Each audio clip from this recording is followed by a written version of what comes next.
Thank you.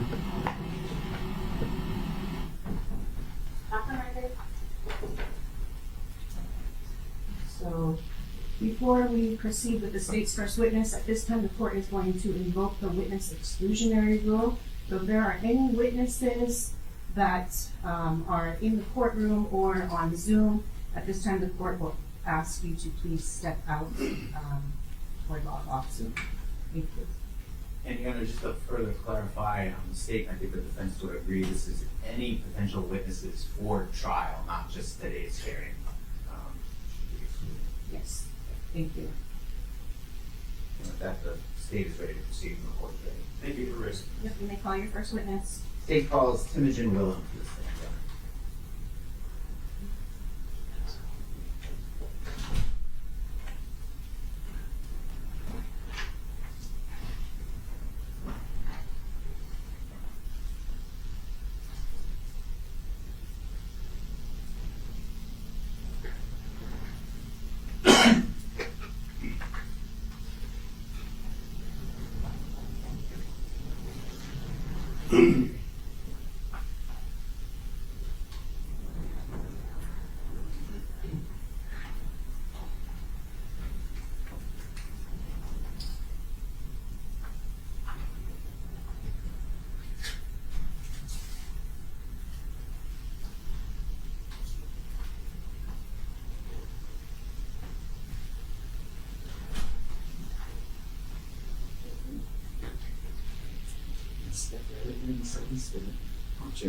You can go ahead and raise your right hand.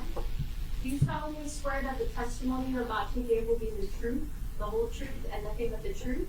Yes. State your name for the record. Timujin Willems. Thank you. You may be seated. Good afternoon, sir. Good afternoon. Your name, if I could have you just spell your first and last name for the court. Timujin Willems, Timujin Williams, Willems.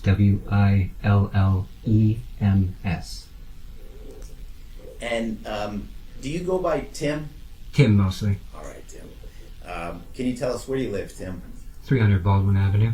What is located at 300 Baldwin Avenue? Old Paia Sugar Mill. Do you also work on that property? Yeah. Okay. Now, where specifically do you live on the property at 300 Baldwin? Approximately 100 yards from Baldwin Avenue. Okay. And how long have you lived and worked on that property? Worked there for 2.5 years, lived about 1 year. Okay. And what exactly do you do? You said you work on the property. What do you do? Fire prevention, machine operator, excavator, backhoe, construction, anything that needs to be done, cleaning out warehouses.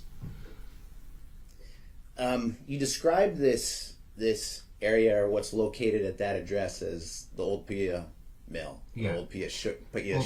Sugar Mill. Yeah. Okay. Can you just describe this property briefly for us? What kind of structures are there? How big is it? Dilapidated, run down. A lot of the structures are old and rusty. Tin roofing falling off. Not very. Just old and decrepit. Okay. Just kind of falling down. About how big is the property? Oh, the whole property is around 25 acres. Okay. Is the whole thing fenced in? Yeah, approximately the first half by Baldwin Avenue is fenced in. Mm-hmm.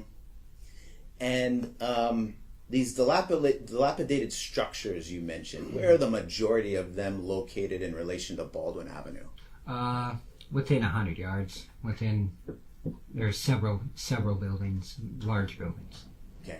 When you say large buildings, are we talking about multiple stories? Yes. And then just large in terms of the area that they cover on the property? Yeah. Okay. Where is the old Paia Mill in relation to Paia Town? Malka side up for about maybe a mile. Okay. This particular area where it's located, is it densely populated? Yeah. is are there the property itself and the immediately surrounding areas? I mean, are there a lot of houses? And people? Right off of Baldwin, and in the back, I believe you call it a skill village. Skill village up above. Okay. The area where it is, where the old Pu'ia mill is, and particularly where you live and where these buildings are, is it a heavily trafficked area? Is it a place that's loud, particularly loud at night, or?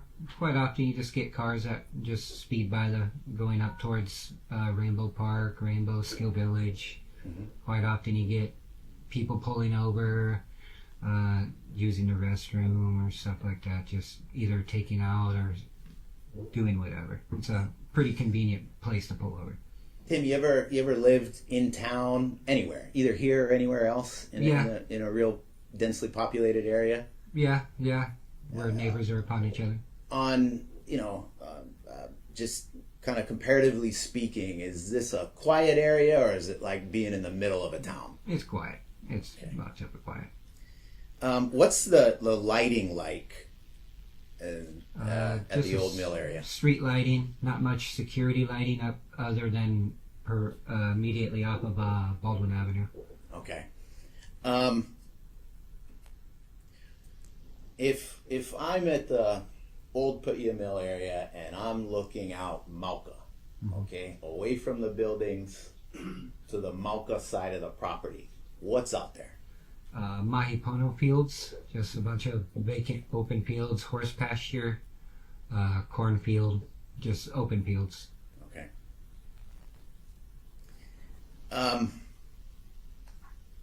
You described the lighting. There's some street lights on the roadside, but once you get into the property, not really particularly well lit. Yeah. If the moon's not out, does it get dark out there? It's dark, yeah.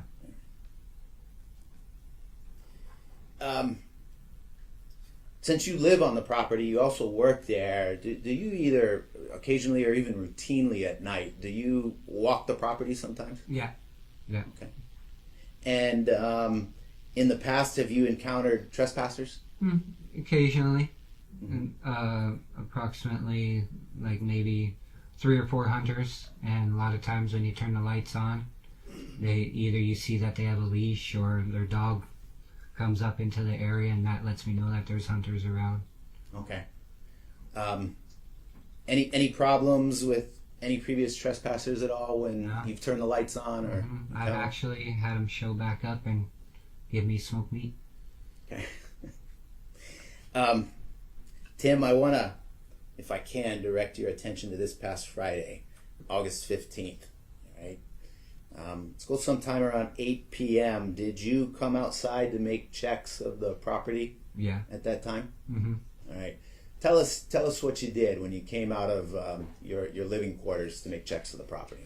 Around 8 o'clock or so, I went out of my property and went towards the back of my area to where I have a workshop where I keep most of my tools, backhoe, excavator, and I usually always like to just make a round, and that's where I just pretty much walk to the back and notice a light. Okay. Now this light that you noticed, where was it? It was off in the fields. Okay. Was it unusual to see a light out there? Was it a light that's on some sort of pole or a part of the property? No, it's occasionally, you do see a light, and a lot of times it's hunters. All right. And what was your thought this time when you saw this light? That it just may be a hunter.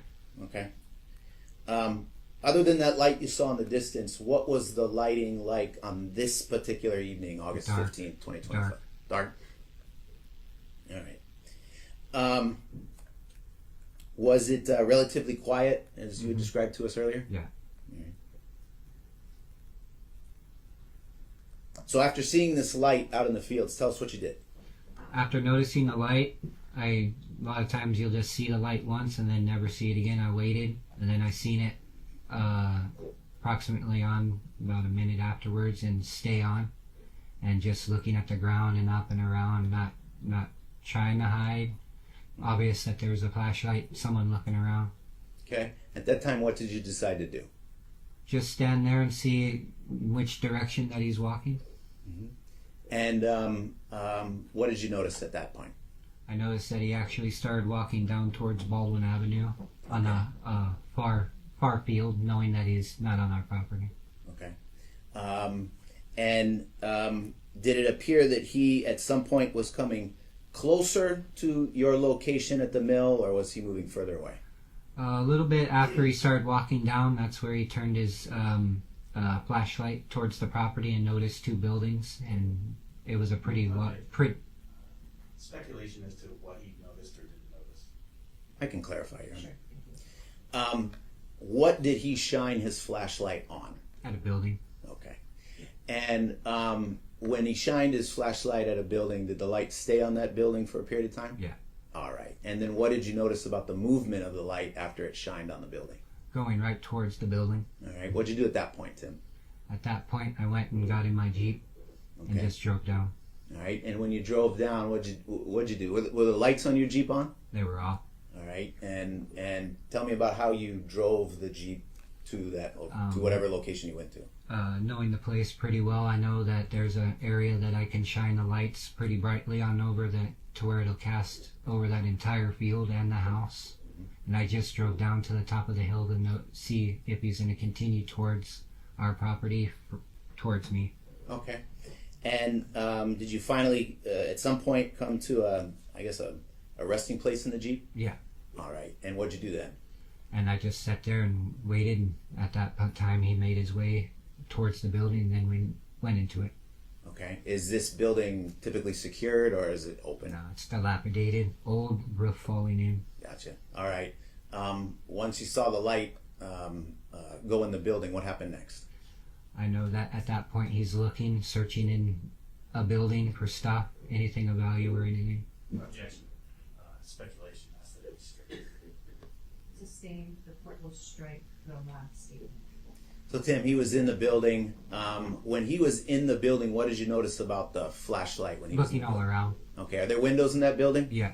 Could you see the light shining from, even though he was in the building, or this person was in the building? Yeah. All right. So, did the light eventually come out of the building? Yes. All right. What'd you do at that point? At that point, he walked towards me out of the building, and I just turned on my lights on the Jeep on high beam. Okay. The headlights? Headlights. All right. And what happened at that point? What did you see? And what did this person who had this light in their hand, what did they do? They took off, went back towards Haleakala Highway, towards Kahului area direction. Okay. And what did you do at that point? I drove down to the bottom of the hill that I was, just to go ahead and make sure that he's continued running. I didn't see him, and then I continued and drove back. Okay. Now, did you drive back to the area where you came from, or did you go somewhere else on the I property? drove back into our property and parked the Jeep. Okay. And did you park it in the same area that you drove from, or did you park it in a different location? I parked it in the lower area. Okay. And after you parked the Jeep in that lower area, what'd you do? After I parked the Jeep, I walked back towards the area that I was parked in the Jeep in that general direction. Okay. Did you have a light with you? I had a light, but it wasn't on. Okay. And are you walking through the area or walking through? Is it a path, a roadway? Are you It's a walking through road. brush? A road. A road? Okay. As you walk down this roadway now, you're, if I'm understanding your testimony correctly, you're Mauka of the mill and the buildings there. Is that Yes. correct? Yes. All right. And as you walk down this roadway, did you encounter anything?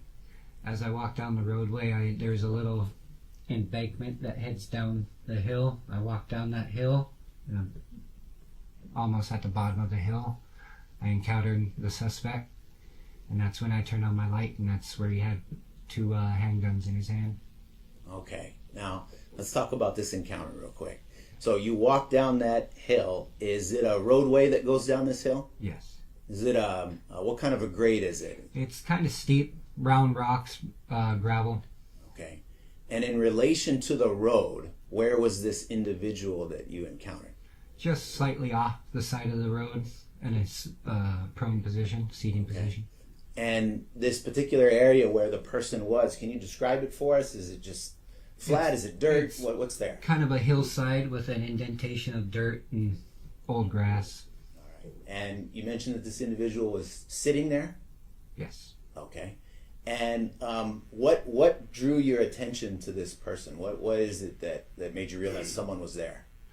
He made an audible noise. Okay. And when you heard that audible noise, what did you do? I turned on my flashlight. And what did you see when you turned on your flashlight? Seen him with 2 handguns in his lap, in his hands. What do you recall about these handguns? What did they look like? One was black and the other one had a wood handle. Okay. Wooden handle. And Tim, at this point, about how far were you from this individual who had 2 handguns in his hands? About 4 feet. Right. And at that point, what happened? I pretty much froze. He's getting up saying, "I'm gonna shoot you." And at that point I said, "You think this is the first time that somebody has pointed a weapon at me?" Okay. And that's where he started backing up the hill. Okay. When he said, "I'm going to shoot you," and you told him that, do you think this is the first time a weapon's been pointed at me? I mean, what was he doing with his hands? What was he doing with the He guns? was aiming them, painting them right at me, both weapons. All right. And for the record, you're holding both hands up as if someone's holding two guns, 2 handguns at you. Okay. You had your arms extended about arm's length. Is that accurate? Yes. All right. And now, Tim, you said, do you think this is the first time a gun's ever been pointed at me? Is that true? Pretty much, yeah. In other words, was this in fact the first time a gun has Yes. ever been pointed at you? Yeah. All right. How come you said that to him? I was expecting him to pretty much either he's expecting a reaction out of me, Okay. and I wasn't going to give him the reaction. Gotcha. What'd you do with the light at this point? Where did you have your light pointed? Pointed from the side light, pointed directly at him, looking right at him, and he's pointing his guns at the light. All right. So you've got your left hand extended all the way out to your left side, Yes. and the flashlight's in your hand. I'm assuming. Is that correct? Is that accurate? Yes. All right. What kind of a flashlight is this? What can you tell us about this flashlight? Bright UK light. It's a Ryobi rechargeable bright light. Okay. And you said at that point that he started retreating. What can describe that for us? What happened? Just walking back up the hill. After I said, "You think this is the first time that a weapon's been pointed at me?" he started walking up the hill. Okay. And this is the hill from where you came. Is that Yes. Is that accurate? Yes. All right. What did you do at that point? Just continued in the same area, pointing the light at him as he's making his way up the hill. Okay. What did he do when he got to the top of the hill? Top of the hill, he started making his way deeper in, further into our property. Okay. And this particular area, as he's going deeper into the property, is it just through brush? Is it on a roadway? What can It's you tell the us? roadway. Okay. And where does this roadway lead to? Is there a landmark or an area it leads to? It just leads to a back building, a large metal tank. All right. So after he gets up to the top of the roadway and he's headed down this roadway, or the top of the hill, and he's headed down this roadway, what do you do?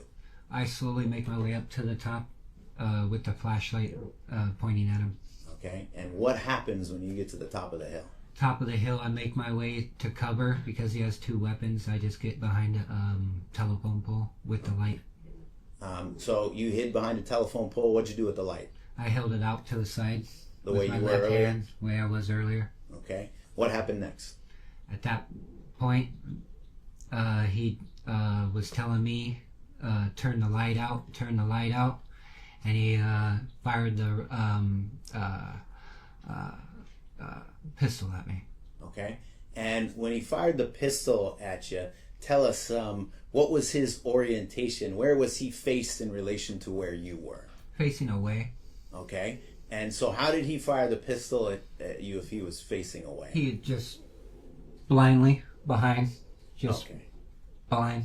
So for the record, you're facing me, which is that the direction, if the direction of this individual is No, he's walking facing or away. moving? facing away, He's and he facing aimed away. a gun at me behind his back. And you reached your right arm all the way behind you, but we're looking in the opposite direction. Yes. Is that correct? Yes. Okay. And how do you know at that point that he shot at you? What did you hear something? What? I heard the gunshot, Okay. plus What? the flash of the muzzle. Gotcha. What did you do at that point? Remained there, said seriously, and he continued on. All right. Was he headed in straight line for those structures that are on this road? Yes. All right. And as he continued on that path, tell us what happened next. Approximately just making his way into the fence line, making his way towards the metal tank. There's a metal fence. I lost sight of him. At that point, I see his hand raise up again. I'm not sure if he's looking back at me or looking forward. He fires another shot. Okay. Now, after he crosses through the fence line? Yes. Okay. Is there anything else that happens before he reaches the fence line? Just turning. No, just making his way into the fence line and shot behind him. Shot behind his back. Okay. Was there any time, Tim, where first let me ask you this: did you have your light on him the whole time? Yes. Okay. Did you ever take your light off of him? No. All right. Was there a time when you had your light shined on him that he shot at you and was facing you? Just getting to that fence line. Just getting to that fence line. All right. So I want to talk about that time. All right. Okay. Okay. So just as he gets to that fence line, you've got your light on him. Mm-hmm. Describe for us how he shot at you while he was facing you. He's looking right at me, telling me to turn out the light with his right hand. He tells me to turn out the effing light. Turn out the effing light. Fires right at me, looking right directly at the light. Gotcha. You had your right hand extended out in front of you, almost arm's length, and you had your hand turned sideways. Was he sideways. holding the gun Kinda straight up and sideways-ish. down, or did he have it on the Sideways-ish. side? Sideways-ish. Okay, all right. So Tim, this individual down here seated to your left, she's writing down everything we say. Mm-hmm. So as we go through this, it's important we don't talk over each other, or you don't talk when Mr. Raidman here gets a chance to ask you questions as well. Okay, so just wait for us to finish our questions and then provide us an answer. I want to make sure she gets everything down accurately. Okay, all right. So after you, the individual is facing at you and fired that second shot, where were you located when that happened? Behind the pole. Okay. Still behind that telephone? Yes. Gotcha. All right. Now, Tim, this is what I want you to do. All right. That first shot, when the individual is moving away from you and shot behind him, right?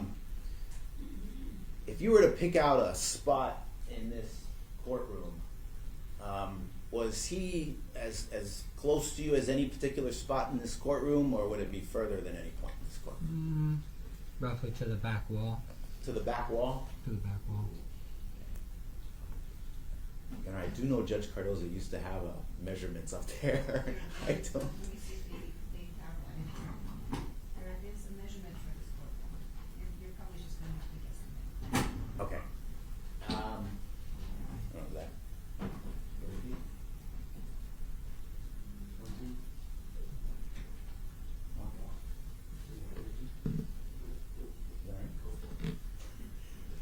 20? About 30, 40 feet? Approximately. Is that agreeable, Mr. Rams? And that second shot, where he was facing you. Callers on Zoom, please stay muted. That second shot when he was closer to the fence line or at the fence line, Mm-hmm. was that further beyond that 30 to 40 foot? Yes. Okay. Now, Tim, at one point you were about 4 feet from this individual, correct? Yes. How would you describe the individual? What kind of clothes was he wearing? Torn black tank top, camouflage pants, camouflage backpack. Okay. And at any point during this encounter with him, was he wearing anything on his face? I believe that he had a face mask on. Okay. And did the face mask stay up the whole time? No, constantly readjusting it. He was constantly readjusting it? Did you ever get a look at his face? Yes. Okay. If you were to see him again, would you recognize him? Yeah. You see him here in the courtroom this afternoon. You just Individual. pointed to an individual over here. Can you describe what color shirt he's wearing? Orange. Your Honor, may the record reflect the witnesses identify the defendant. Thank you. So Tim, you also described an incident where you were shot at when he was past the fence line. Yes. All right. Now, when that occurred, where were you? Were you still at the pole or were you somewhere else? Just slightly past the pole, maybe off the side of the pole a little bit, but by it. Okay. That particular shot, were you in a position to be able to determine whether the defendant was faced away from you or facing toward you? No, it was obscured. Okay. So what did you do at that point? At that point, I made the call to 911. Okay. And you had a phone with you, cell phone with you? Yes. Okay. And you were able to get online with 911 with the dispatchers? Yeah. Okay. Now, how were you talking into the phone at this point? You've been shot at multiple times. Are you whispering? Are you talking in a normal voice? What's your demeanor like as you talk to the dispatchers? Little high anxiety, Okay. anxious, Sure. trying to get as much information out as possible. At this point, as you're on the phone with 911, where are you located? Are you moving? Are you staying put? What are you doing? Staying in the same area, just talking, knowing that he's in that area right there by right. the tank. When you say the same area, you're talking about the area of that telephone pole? Yes. At some point, do you move away from that telephone pole and closer to where you think the defendant is? No, just staying right by the telephone pole mostly. Is there any point in time when you come closer to the fence area? No, I don't. Is there any point in time when you get to a vantage point where you're able to see where the defendant is inside that fenced area? Kind of more or less, I can kind of see him through the fence, but I know that he's in there and he's in sitting position or right Okay. by the tank. So how did you know he was in a seated position by the tank? Tell us what you saw. Just looking through the fence, just with the light, being able to see that he's sitting right by the tank in a pile of brush. Okay, and as he's sitting in by the tank in a pile of brush, what are you doing with your light? Where are you shining it? I'm still shining it in his direction at him. Okay. While he's in this position by the tank and you are shining your light directly on him while you're on the phone with MPD, what, if anything, does he say to you? Get off the fucking phone, get off the fucking phone, turn off the light. Okay. What happens then? He fires at me, fires a shot. Okay. Are you able to see him fire the shot? Yes. Okay. Show us what he did. Show us what you saw. Sitting down, he lazily lifted it up and fired a shot right at it, right in my direction. All right. So you described it as lazily lifting up his right hand, palm up, and Yeah. fired a shot. Did I Yes. describe that accurately? Yes. All right. Tim, while he's in that seated position and you're on the phone with 911, does he fire any more shots at you from that position? Maybe another shot. Okay.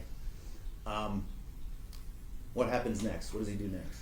At that point, he hops up and leaps over the fence directly behind him. Okay. Is there anything else that he said to you before he leapt over the fence? No. Now, this fence you're describing, where is it in relation to this tank and this area where he was seated? Directly behind him, next to the tank. Okay. And what's on the other side of this fence? Other side is a gulch, so to speak, underground tunnel heading underground about 30 feet or so. Right. And this area, in relation to where you first encountered the defendant, is it closer to the mill or is it further away? Closer. Closer to the mill. Okay.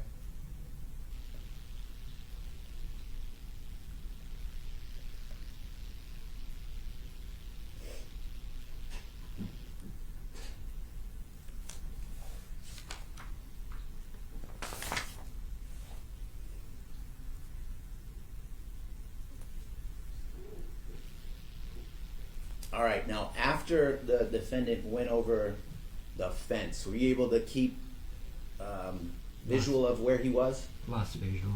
Okay. What did you do at that point? At that point, I knew where he was and where he's at, and knowing the place, I had to get up above, go across the front of it. Okay. Is there a way for you to get around or over that gulch without having to go in it? Yes. All right. And is that the path you took? Yeah. Did you have to jump a fence? No. Okay. So, where do you end up in relation to where the defendant went over the fence and into this gulch? On the other side of that gulch, above him, approximately 8 feet, 10 feet. Okay. Now, you described the tank, a fence, and a gulch. Mm-hmm. So, you are describing for us the side of the gulch opposite from the tank where this individual or the defendant originally was? Yeah. Gotcha. All right. What'd you do after you got to that side of the gulch? After I got to the upper side, knowing that I'm in a safe area, I set my large light, UK light, on a metal post, aiming in his direction into the hole. Okay. Now, after setting your light on that post in the gulch, when you do that, are you still on the phone with the police? Yes. Okay. And at that time, is there anything that you're concerned about that you're trying to relay to police? That he's in an area that there's only one way in, one way out. All right.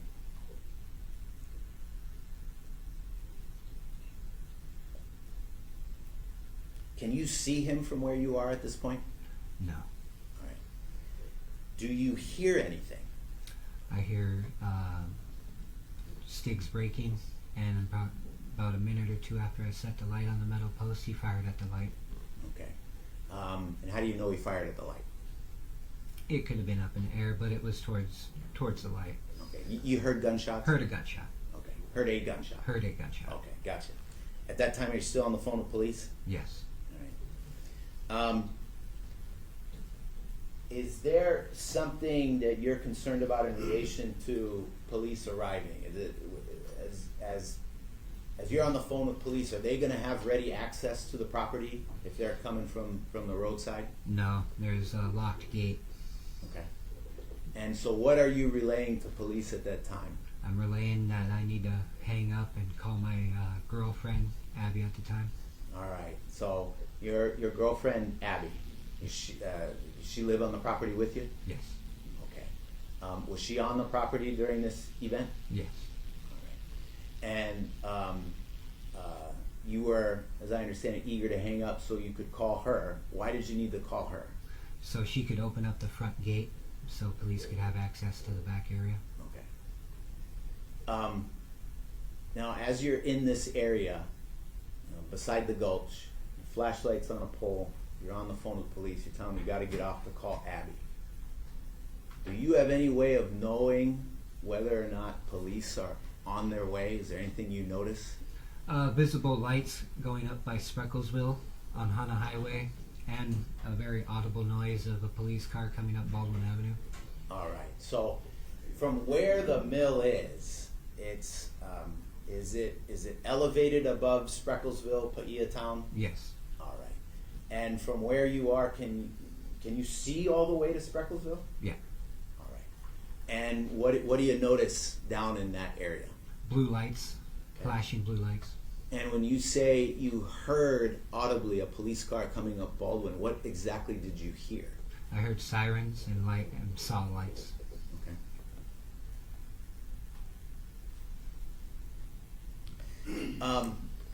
Now, do you eventually hang up with police? Yes. Okay. And is that before they're at the location and on property? I believe, I'm not too sure. Okay, well, let me ask you this question. Did you hang up police to call your girlfriend as you had indicated you wanted to earlier? Yes. All right. Did you, in fact, call your girlfriend? Yes. All right. Where were you standing when you called your girlfriend? About right in the same area that I was, 10 feet from the light. Okay. 10 feet from the light, and how far from the gulch? Maybe 5 feet. Okay. And what exactly did you tell Abby to do? Go to the front gate, unlock it, and let the police in. Okay. Now, after you made that phone call to her, did you notice anything about where police were in relation to the mill, and how did you notice that? Just the lights reflecting off all the buildings. Couldn't hear a siren, but lights reflecting off of all surfaces of the buildings, tower, several buildings. What kind of lights? Blue lights. In addition to the siren you described hearing earlier, did you hear other sirens? Just the ones down below coming up Baldwin. Okay.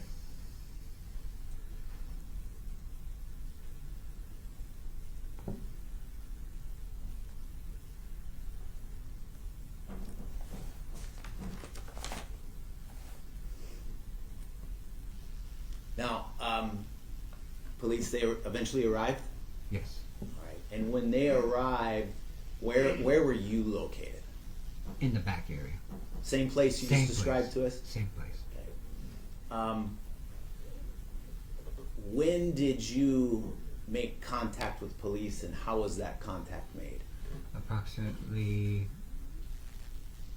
2 or 3 minutes after they arrived, my girlfriend handed her phone over to Susan. And what did you receive a phone call from that phone? Tough to say.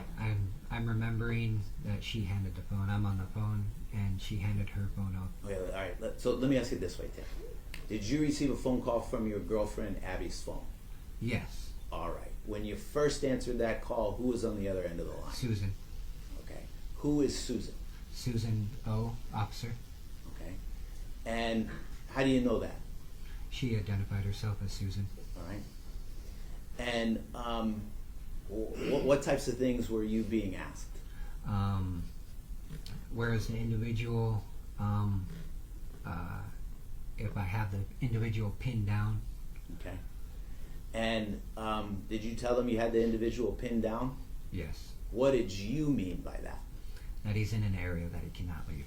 Okay. One way in, one way out. All right. Not that you had it physically pinned down. Yes. All right. Please stay muted on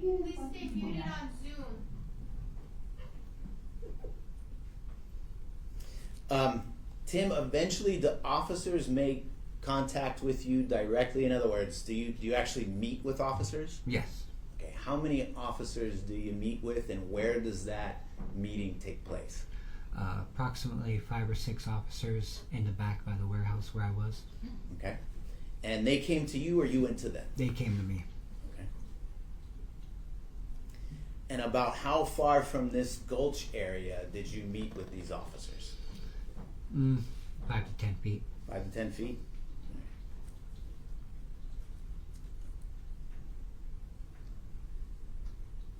Now these officers, how were they dressed? What were they wearing?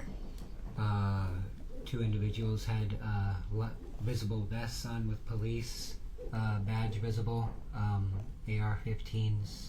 Others were wearing plain police officer clothes, badge visible, dark shirt, pants. When you say plain officer clothes, do you mean uniform or ununiform? Uniform. Uniform, okay. But there were at least a couple officers where you could see they had a vest on the outside. Is that what you're describing? Yeah. All right.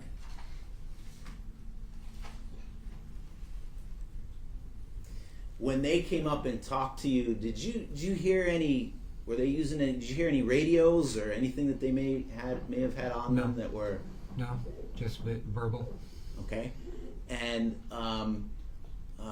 what were you guys talking about when you met with these 5 or 6 officers? What were you talking about? They asked where the suspect was, and I pointed in the direction with my light where he was. Okay. And that's where Susan told me to go ahead and get to safety and be safe. Okay.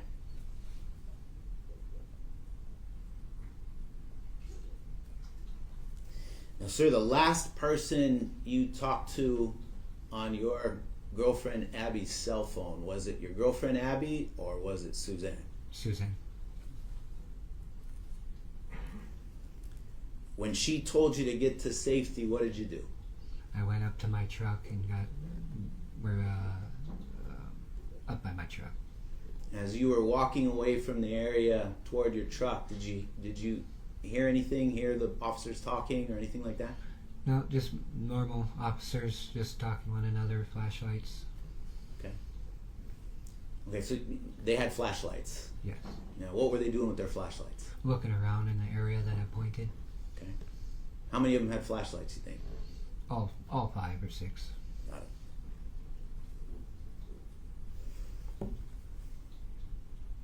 When you got back to the truck, Tim, did you hear anything?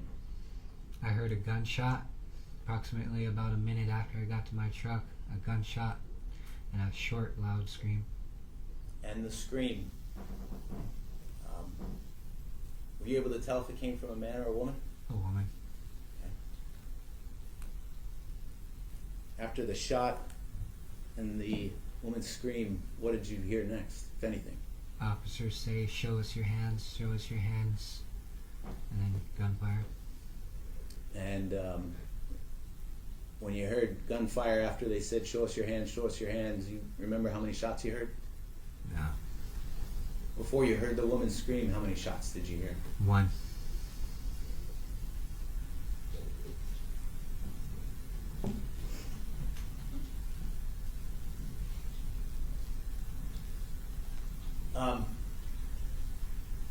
This area where you met officers, okay, and the area where they were shining their lights, where you suspected that the defendant was. Mm-hmm.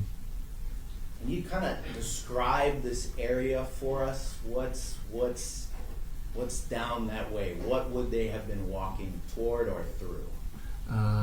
Various piles of debris, piles of metal, dirt, piles of dirt, concrete structure. Is there a pathway down there? There's a path. And what's on either side of the pathway? Overgrown brush, piles of dirt. Okay. The piles of dirt, which side are they on, the right or the left? As you're going Mauka down this path. Mauka side, it's on your right hand side. Okay. Where's the gulch? Gulch is on your right hand side. Okay. What's on the left hand side? Another pile of dirt. Okay. That pile of dirt on the left hand side, what's at the corner of that pile of dirt? A concrete pillar, Okay. This concrete pillar, about how big is it? How tall is it? approximately 4 feet high, All right. And about how wide? about 2 feet wide.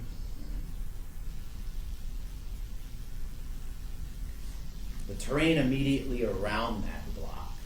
You mentioned there's a pile of dirt or a mound of dirt. Mhm. How close is that concrete pillar to that mound of dirt? Right by it. Right by it? Right by it.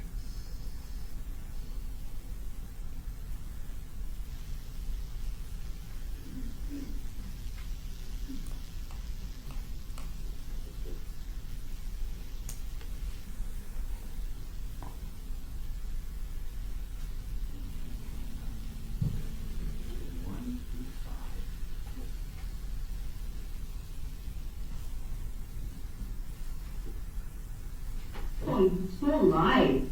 Please stay muted on Zoom.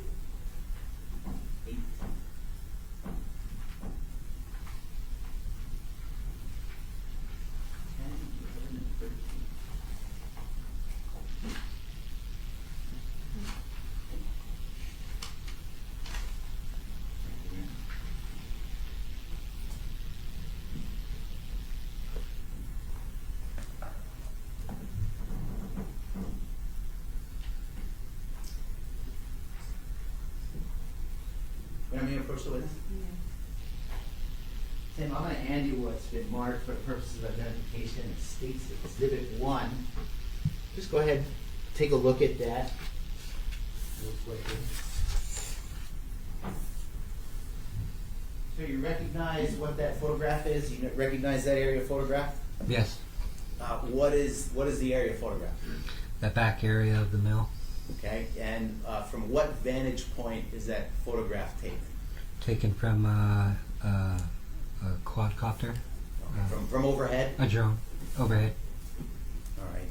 And does it accurately and fairly depict the area behind the mill as it appeared on August 15th, 2025 of this year? Yes. And it has to admit, State's Exhibit 1. Court will receive into evidence State's Exhibit 1. And Your Honor, may I publish State's Exhibit 1 to the court on television?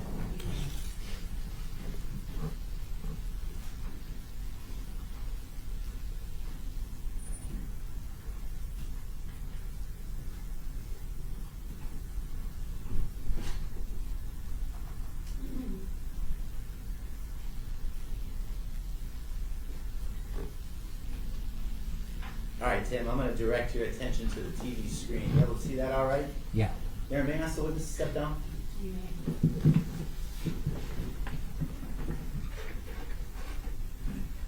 So, Tim, I'm going to have you stand on the other side there, so make sure the judge can see the picture there. All right. What I'd like you to do first, can you just point out to us on that photo the area where you first encountered the defendant? Right over here, it's slightly cut off. Down the hill. So you're pointing to the extreme left-hand side of the photo. There appears to be a telephone pole and a roadway on the left side. It's just on the upper part, just above that roadway and to the left of the telephone pole. Is that accurate? Yes. All right. And is that kind of steep grade you described for us earlier down that roadway? Yeah. And as the defendant came up from that area into the roadway, where did he come up and where's that roadway that he was headed down? So it's approximately right here, he came up, right by the telephone pole, and headed down that path. All right, so you're pointing to the right of that telephone pole and the roadway heading to the top of the photograph toward the buildings with the green roof. Is that accurate? Yeah. All right. Where did you plant yourself at the time that you took cover before the first shot rang out? Behind this telephone pole. And approximately where was the defendant when he fired the first shot? Right around this area. Okay, so between the telephone pole and that area where there's a fence line, it's about halfway there on the photograph. Is that accurate? Yes. All right. The second shot where the defendant was facing directly at you, where was the defendant when he took that shot? Right by the corner of the fence. All right, so you're pointing, there's a fence line. It appears open in that photograph, is that correct? Yes. And you're pointing to the lower part of that fence line, to the bottom part of the roadway as it appears on the photograph, right next to the fence. Is that accurate? Yes. Gotcha. The other shot that rang out where you didn't have a visual of the defendant, what area did you see him go before you heard that shot ring out? Approximately around this area, right behind this tree.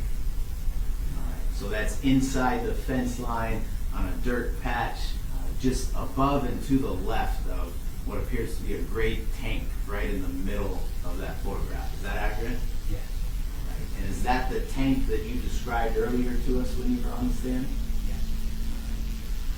Now, where, if anywhere, did you relocate to after the defendant went inside that fence line and near that tank? Yeah. Still remaining by this telephone pole. Okay. And how far up that roadway did you come to be able to see where he was seated? Approximately where he fired the first shot at me. All right. And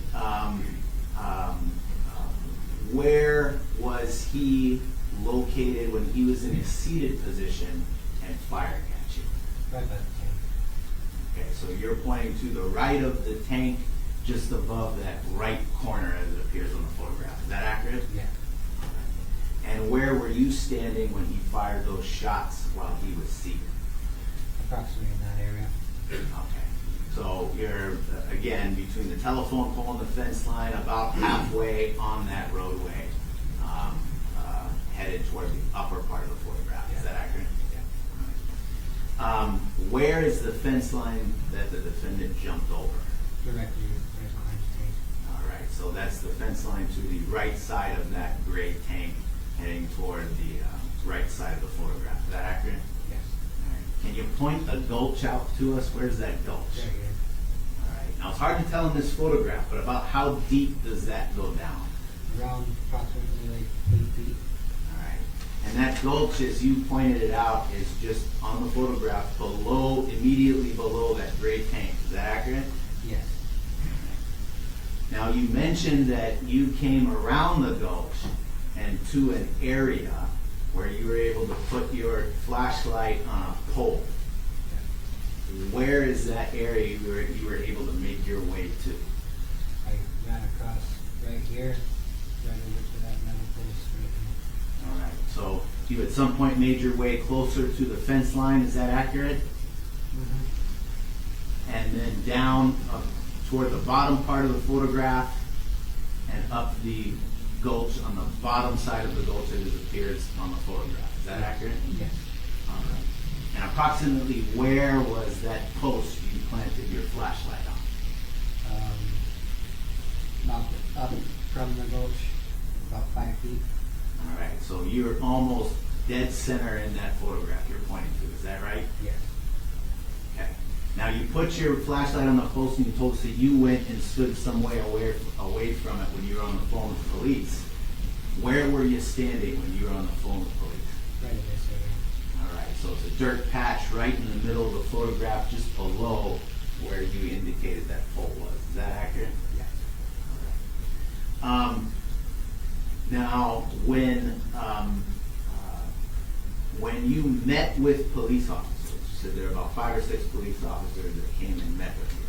Can you tell me where that meeting took place between all of them? Can you show it to us on the photograph? Slightly down from where I was, just right below this fence area right here.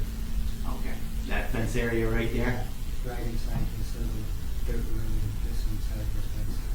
Okay. So where you were just showing us where the light on the pole was, where you were standing with police, you go to the right of the photograph on a fence line, you can see a large tree on the bottom. It's above that large tree, and there's a roadway that goes straight up and down on the far right side of the photograph, just where that opening is in the fence. Is that about where you folks were you just pointed to? Yes. All right, very good. And where did you, based on where the defendant jumped into the gully, where did you suspect he might be located? In the gulch. So you're pointing just in the gulch to right below the right-hand side of that gray tank. Is that accurate? Mr. Reedman or the court, do I need to amend any of my representations? No. Now, you mentioned earlier that there was this path that the officers walked down after you walked to safety. And you mentioned a concrete block. Can you see the concrete block in that photograph there? Yes. Can you point to it for us? Right here. All right, so it's right in the middle of that photograph. If I can here. Where you're pointing to, did I zoom in on it there? All right, can you point to it again? Right here. And the pathway that you said leads to that area, can you point that to us, that dirt pathway? Dirt pathway. Right here. Right in the middle and on the top side of the concrete post, is that correct? Yes. Where is the berm where that post kind of is up against that dirt pile? Right here. Just to the right of the post, correct? Right. All right, Tim, I'm going to have you sit back down.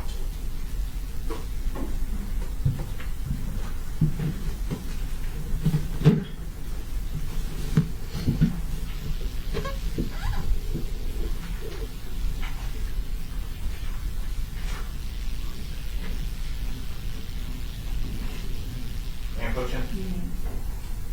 Tim, I'm going to hand you what's been marked as states. Exhibits 3 and 4 for the first identification. Take a look for the photos, please.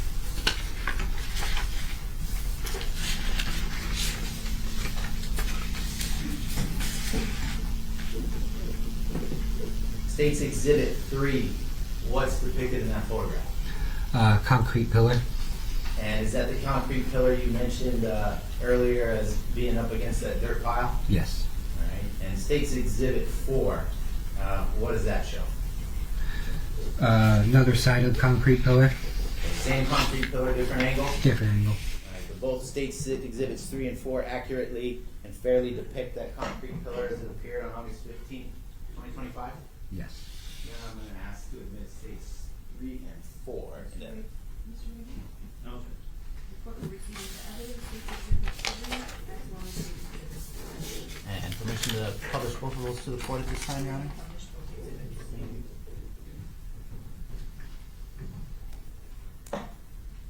Tim, putting on the screen here what is been marked and admitted into evidence as State's Exhibit 3. Now, this is the concrete pillar you just pointed out to us in that overhead photograph. Yes. Okay. Now, is this photograph taken from the side of the path Yes. that you showed to us that runs right up to this pillar? Yes. And may I ask the witness a second on your? Yes, please. You can come again, stand on the right-hand side of that screen so judge can see. The dirt pile, where is that in the photograph? Directly behind you. Okay, so you're pointing kind of to the top of the photograph behind that pillar. So it's right up against that dirt pile. Is that accurate? Yeah. This stays there, Tim. Let me show you State's Exhibit 4. Is from this angle, excuse me, the path, is it to the right or left of where this angle is taken? To the left. Path is to the left, and the area where you were with the officers, is it behind this pillar or closer to me? Behind. It's behind. All right. Thanks, Tim. Go ahead and have a seat.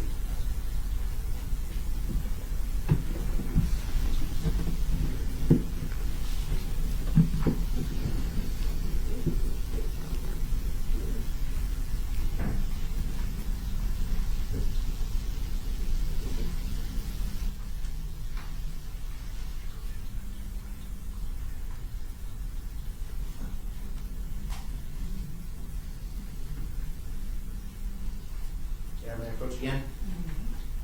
Tim, I'm going to hand you what's been marked for the purpose of identification as States 10, 11, and 13. Go ahead and take a look at it.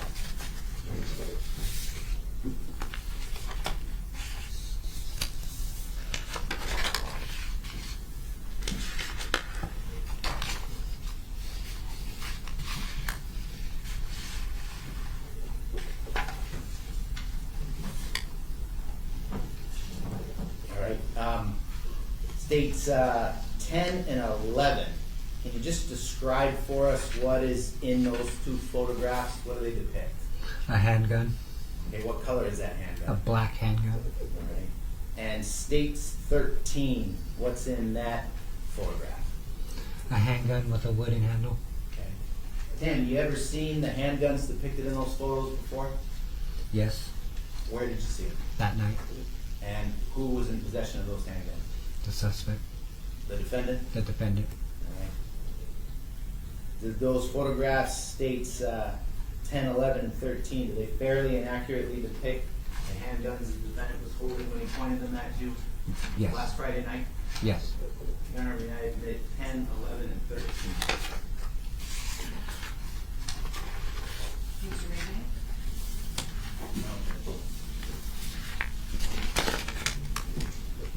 Did you ask him about 11? And then you did 10. I asked them about 10 and 11 together, Your Honor. Okay, thank you. All right, so the court will receive into evidence States Exhibits 10, 11, and 13.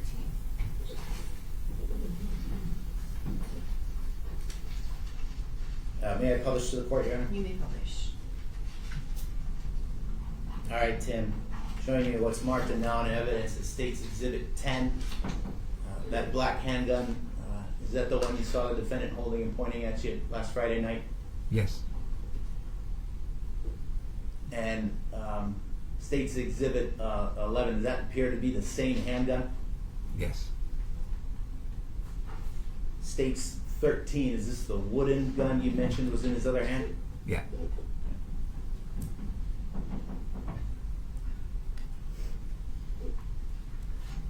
Now you mentioned that the defendant, in terms of what he was wearing, that he had a camouflage backpack on, is that correct? Yes. May I approach, Your Honor? You may approach. Tim, I'm going to hand you what's been marked for the purpose of identification. It states Exhibit 8. Can you take a look at that, please?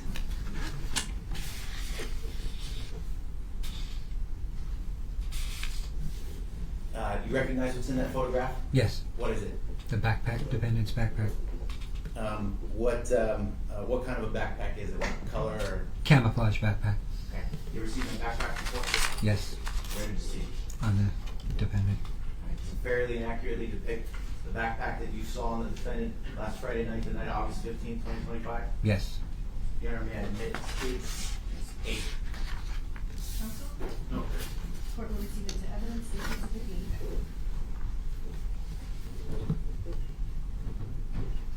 May I publish to the court, Your Honor? You may publish.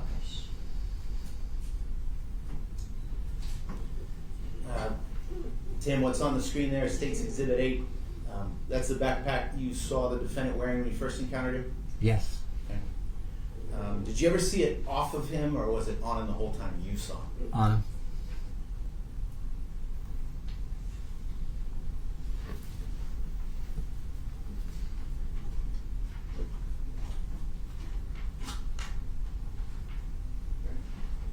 May I approach one last time? You may.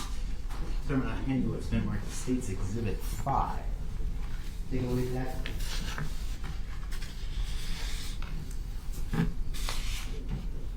What is depicted in that photograph, best you can tell? Cell phone. You ever seen that cell phone before? Yes. Whose cell phone is that? My girlfriend's. Okay. Does it fairly and accurately depict your girlfriend's cell phone, at least the last time you saw it? Yes. Your Honor, may I admit States Exhibit 5, please? Mr. Raymond? Court will receive it to evidence. States Exhibit 5.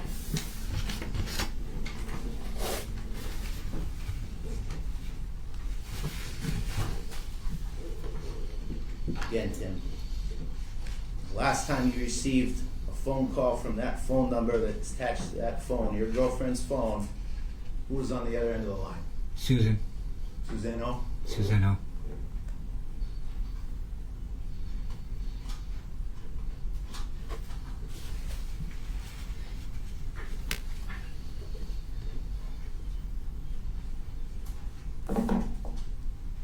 And thank you very much. Your Honor, I have no further questions for Mr. Willems. Cross-examination. Is it Mr. Willems? Mr. Williams. Mr. Willems, you said the property is about 25 acres, correct? Yes. It's fenced, Yeah. correct? Yes. And you remember speaking to a couple detectives, so I think it was the next day, Yeah. Detective Bigos Yes. and Detective Brown? Yeah. Yeah. You talked to them about the fence as well, correct? Yeah. You told them it was, it's not a secure fence, you can walk out, it's not, there's holes in it that have been cut, you mentioned that to them, is that correct? Yeah. That's true about the fence? Yes. Yes. Okay. And the entire 25 acres has sort of a dilapidated old fence surrounding it? Yes. You kind of want to, move ahead. When you first encountered the defendant, you said he was sort of right off the road in the dirt. Is that Yeah. correct? Yes. You were asked about this by the same two detectives, right? Yes. And you told him he was sort of just laying in the effing dirt when you first saw him. Is that Yes. right? Yes. He wasn't propped up against anything, he was just kind of laying there. Yeah. And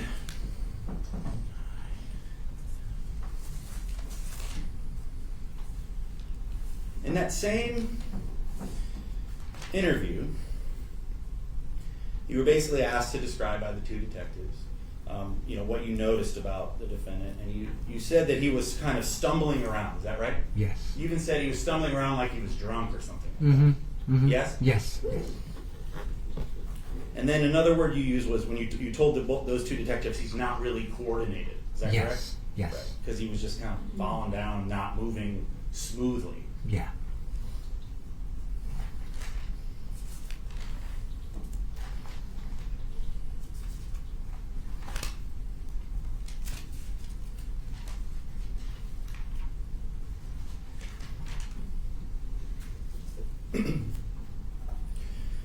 you mentioned you had a Ryobi light, has the battery pack in the bottom. Yes. You hold it up, and it's a pretty bright light, right? Yeah. And you were holding it kind of to the side, you said. Is that correct? Yes. And the idea with you holding it to the side is basically that you can kind of optically change where your position, basically. You hold the light, he might think that you're behind the light. Is that right? Yes. That's because the light, when it fills your eyes, you can't see very well when you're looking in the direction of the light. Is that correct? Yes.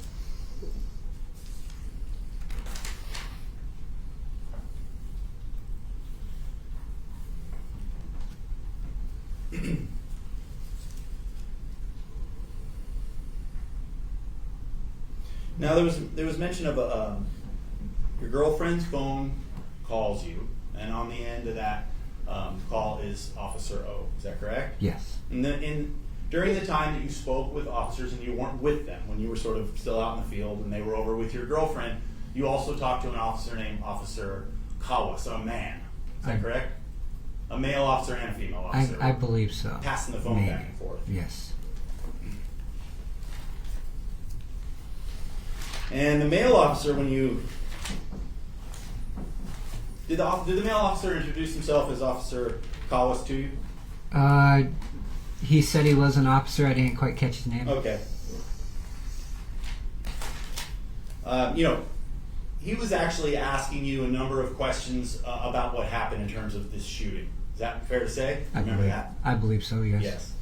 And he asked you specifically where the guy that was shooting was aiming. Is that right? So where was he aiming? Yes. Yeah, and you said to him, he was kind of aiming down towards my foot. That's what you responded, exactly, correct? Yes. And then the officer said, at your feet. He said that, right? Just kind of repeating what you just said as an answer. Yes. And then after that, you said, and then a couple wildly as he ran away. That's what you said, like in terms of shots. Yes. Okay.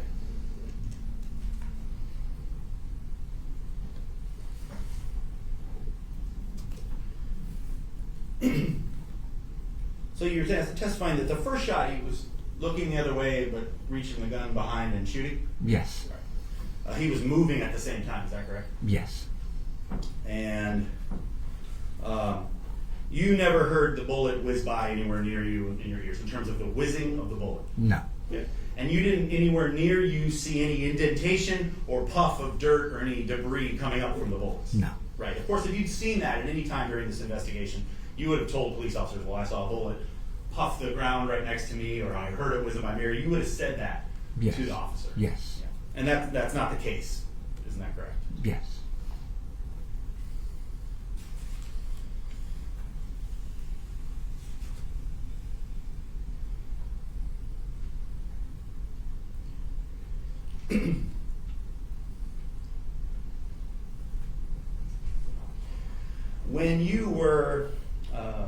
When you said you saw you saw blue lights, you saw them down by Sprecklesville. Yes. Okay, so you're kind of up the hill, up Baldwin Avenue. You're looking to the north, down sort of actually to the left or the west of Paia Town. Yes. Right? Yes. That's where you first saw blue lights. Yes. Did you hear sirens when the vehicles were over there? No. Okay, where did you hear these sirens? I heard on Baldwin? Baldwin. There was Okay. a previous vehicle there. As they pulled into the property, were the sirens blaring? Yes.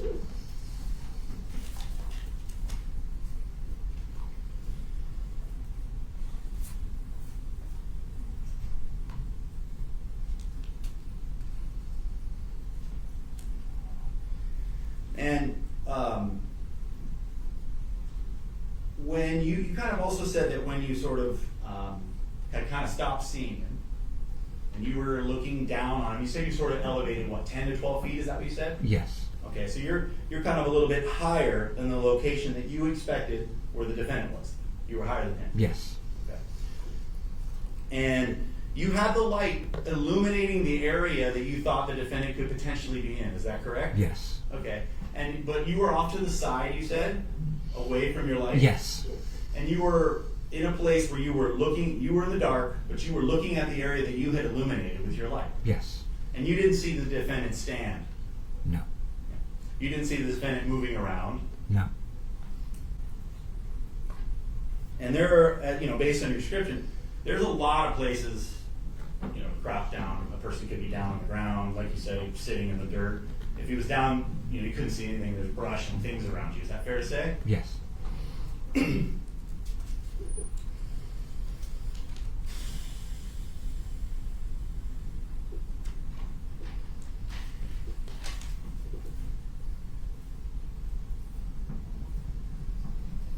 And then he said another time that he was looking at you, and that's when you said he shot again. Is that correct? Yes. Okay. And again, in that same situation, you didn't see any dirt or dust or anything puff up from a No. bullet?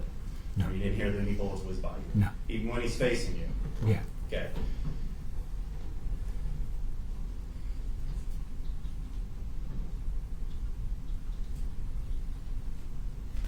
And you also testified that when he raised the gun, he sort of lazily, the word you used was lazily, is that correct? Yes. Sort of lazily lifted the gun up, Yes. right? As opposed to like a firm stance where he's holding really steady, pointing the gun at you, and then shooting. That's not what he did. No.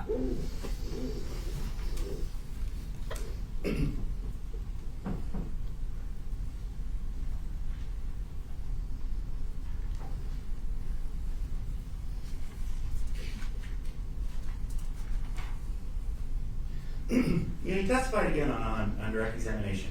You had sort of posted up, in terms of your position while you're waiting for the police, in a place where you said there's one way in, one way out. Yes. You know, did you mean with a vehicle, basically? No. But as we've talked about before, this property's fenced in. A person could walk to the west, that is to say, towards the light of Kaneholani. A person could walk to the west, and they could probably make their way out of this property. Is that right? Yes. And the person could make their way straight to the north, right towards the ocean, and they could make their way out of the property that way, too, basically down. Yes. Yeah. And at that point, when the police are arriving, you hadn't seen anyone in terms of where you were positioned with the lights illuminated. You hadn't seen anyone move around in a while. Yes. Certainly not since the sirens were going and the lights and all that stuff. You Mhm. had not seen a person where you Never suspected seen. he would be. Yeah.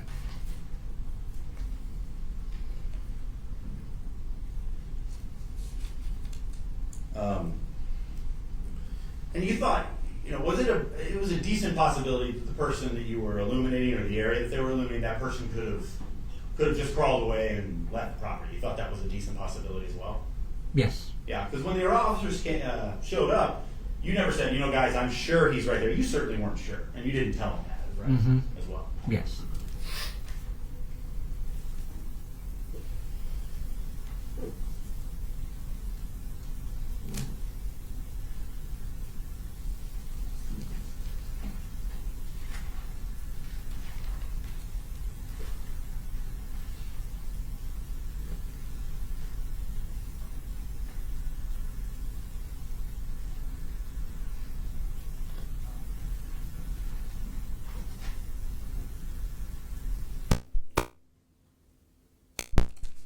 I want to talk a little bit about the police arrive. As you, could you pull the seats? Yeah, thank you.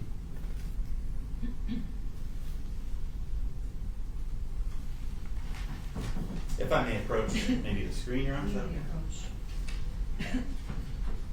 Mr. Willems, as the police were arriving, did you say you basically came through here on the right side of the screen? Is this where you sort of met them? Yes. And had they made their way kind of from this way?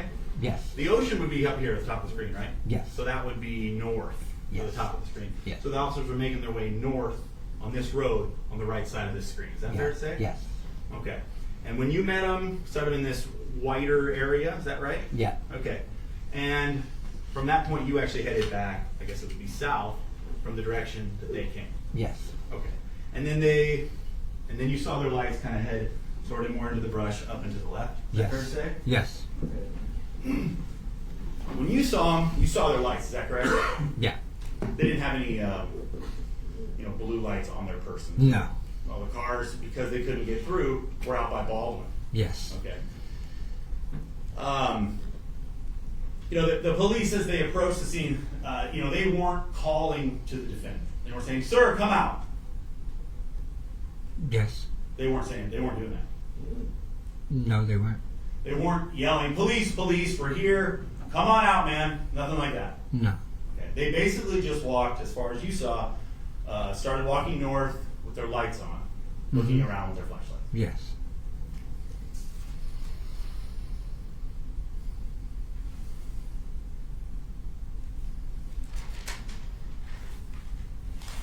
Could you pull those dates through, please?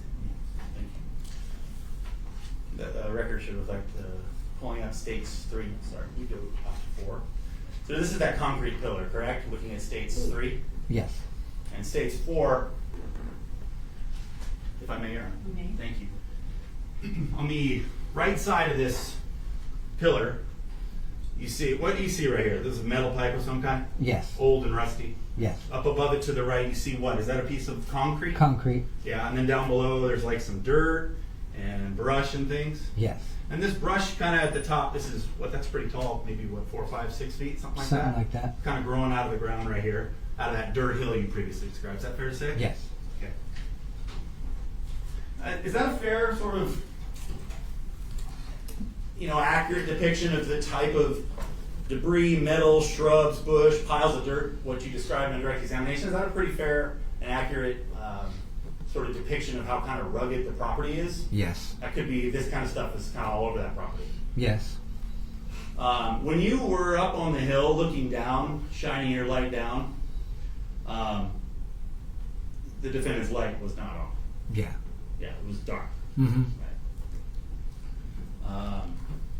That area is not lit by any street lights or kind of lights that you've set up or anything. It's No. dark there if there's no light. That Yeah. You don't bring the light. No lights. Fair to say? Okay. Thank you very much, sir. No further. When you first encountered the defendant, when he's sitting up against that hillside, Mr. Reed may ask you, he was just kind of laying there. You remember him asking that? Yes. Okay. You mentioned the defendant had a backpack. Yeah. Where was that backpack when you first saw him? On him.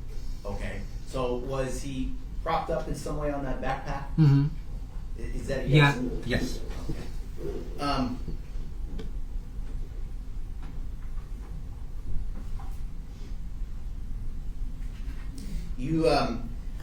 Mr. Reedney was asking you about holding the light out to the side and how you were trying to optically, I guess, fool the defendant on where you were located. Why would you want to do that? What was your concern at that point? He was aiming both of his guns right at me. And again, what did he tell you when you first saw him about? I'm gonna shoot you.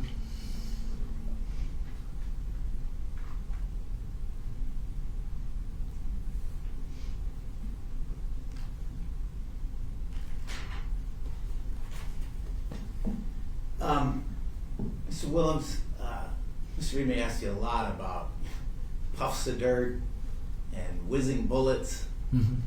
So where was your attention and focus during this incident? On his hands. And again, where were you pointing your light? At him.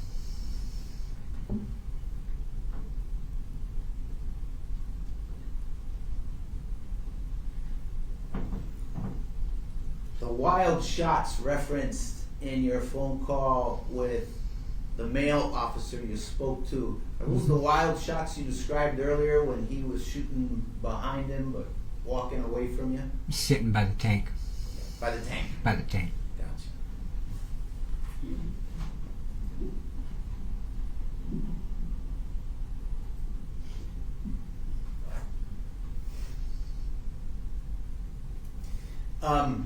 When you're on that higher ground and he's in that gulch, from your vantage point, is it easy to see down in the gulch?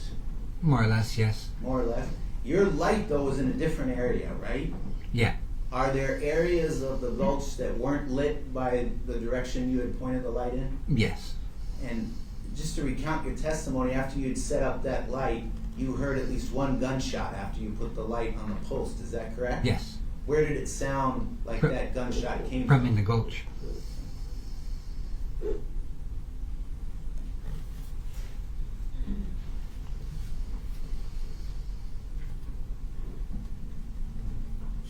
State's Exhibit 1 again.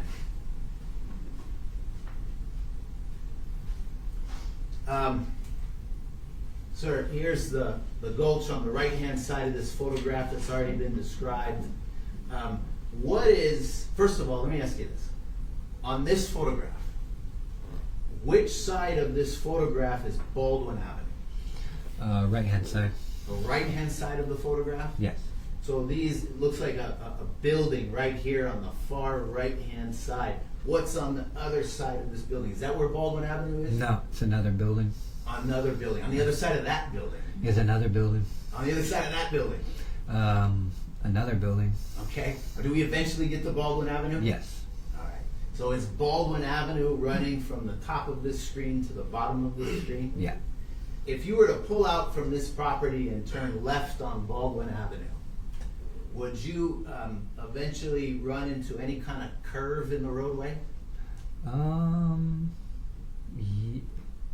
Yeah. Yes. Okay, and that curve would go which direction?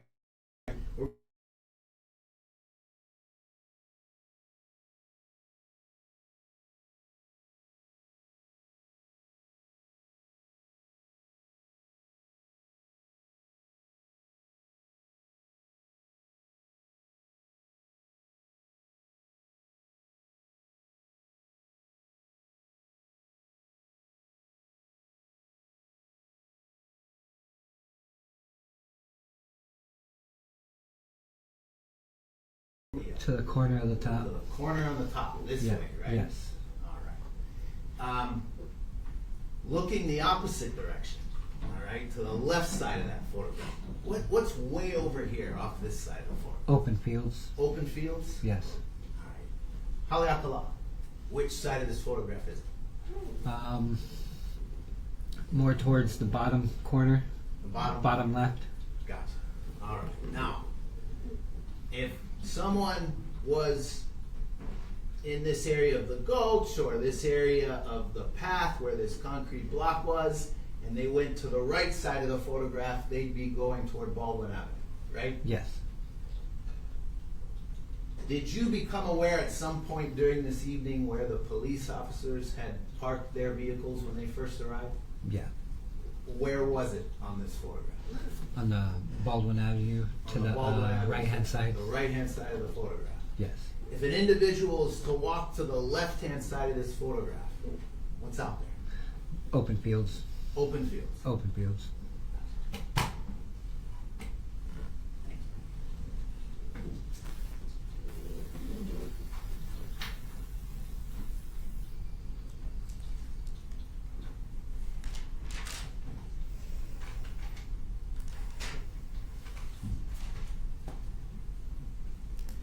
You said that gulch, there's one way in and there's one way out. The one way out, is it toward Baldwin or toward the open fields? Towards the open fields.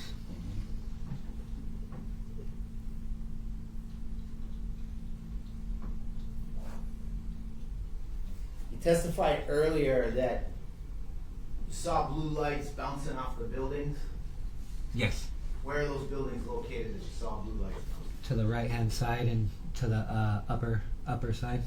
All right, so you talked about how there's a building, and then another building, and then another building. Yes. Right hand side. Are those the buildings you're referring to? You saw Yeah. blue lights bouncing off? Yes. Of? Okay, and when you say the buildings on the top side, is it these green roofs up here at the top? Yes.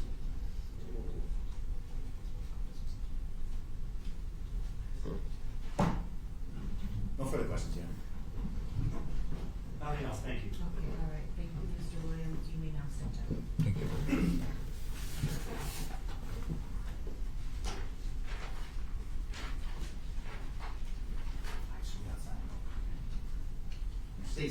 State calls Officer Mousa Kawas to the stand.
Officer Mousa Kawas. Thank you. You may be seated. Thank you.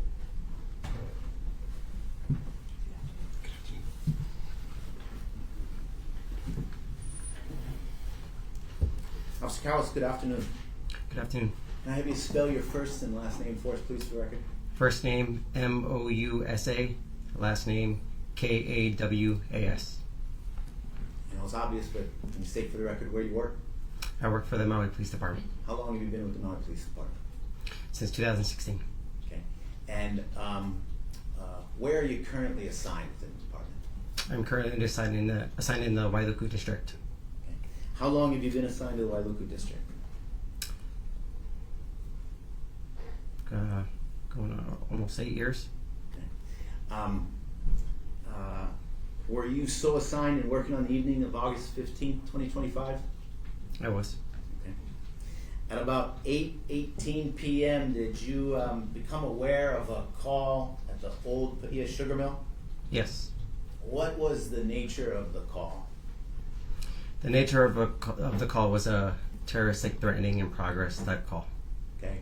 And did you receive any information when you first heard the call about what exactly was going on that made it a terroristic threatening? A caretaker on the property saw somebody on property, laid him up with his flashlight, and was fired at twice. Okay, so you had information that shots had been fired at the caretaker? Correct. Now, where were you when this call came in? I was up in Makawa. Okay. And where in Makawa were you? I believe at the substation at the ATM gym. And what did you do when you heard the call come in? I made contact with Dylan, my beat partner, and I said we should go to this case, and we placed ourselves en route. All right. What's Dylan's last name? Dylan McLean Pua'a.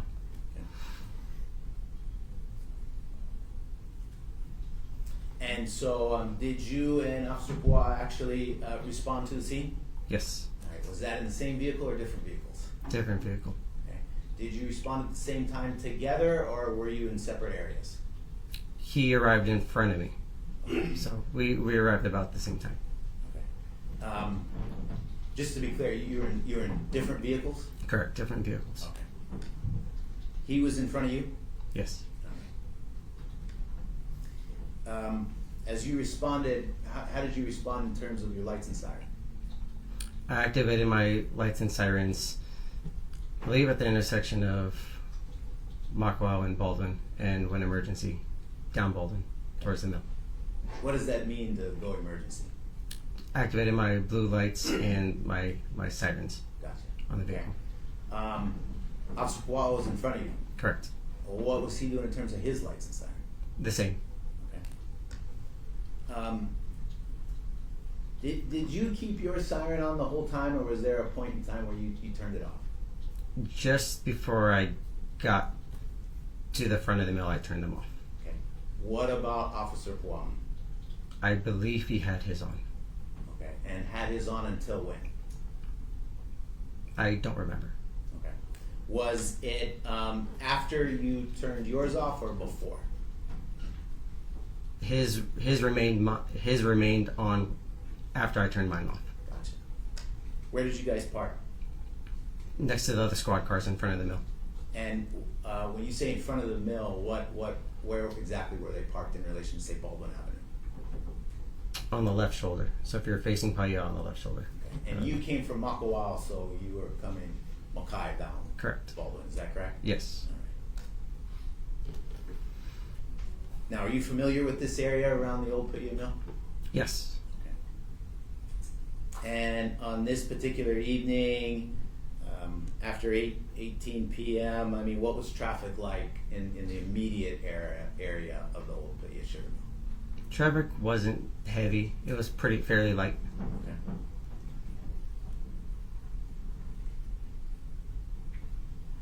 In terms of your arrival in relation to other police vehicles and police officers, were you one of the first ones there, one of the later ones there, right in the middle?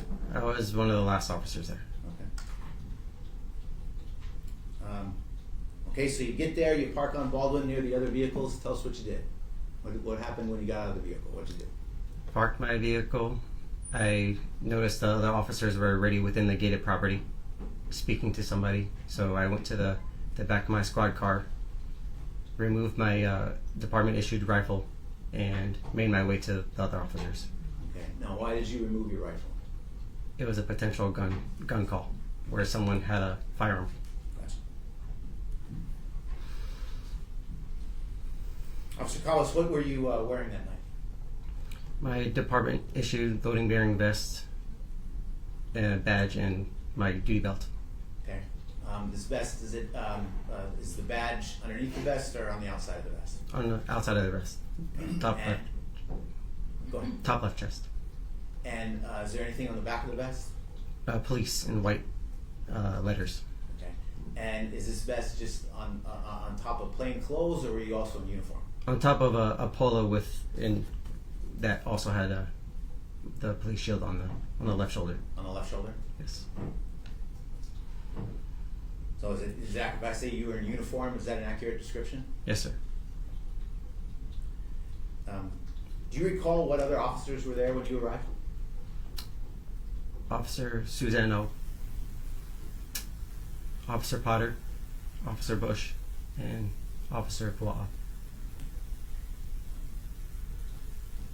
You remember seeing Officer Chad Kusunoki? Yes, I do. Officer Sean Bio? He was acting sergeant that evening. Yes, yes. And they were there before you? I believe they arrived shortly after me. Okay, got it. Now, all the officers that were there, including yourself, including Officer O, pardon the long-winded question here, all right? But are you all vested by law with a duty to maintain public order and make arrests for offenses for criminal laws here in the state of Hawaii? Yes, You're all sworn law enforcement officers, is that correct? yes, And you were all in uniform that night, is that correct? yes. Did you know Officer O? Had you known her for some time? I have, How long have you known Officer O? since she graduated recruit class. About when was that? I couldn't tell you. Was it I was a couple maybe years ago? about approximately? 5 years ago. 5 years ago? 4 or 5 years ago.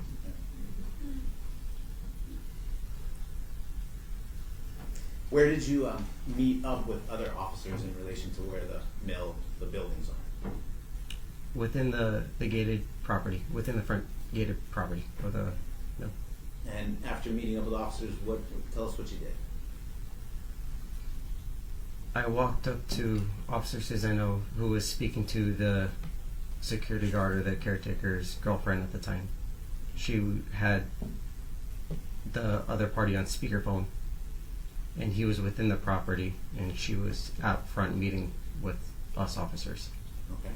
And What did you do at that point? Officer O's got someone on speakerphone. She's talking to him. What do you guys do after that? gained more information, what the suspect looked like, what he was wearing, what made it believe that he had an actual firearm, how many shots were fired, and just things to give us more reason to enter the property.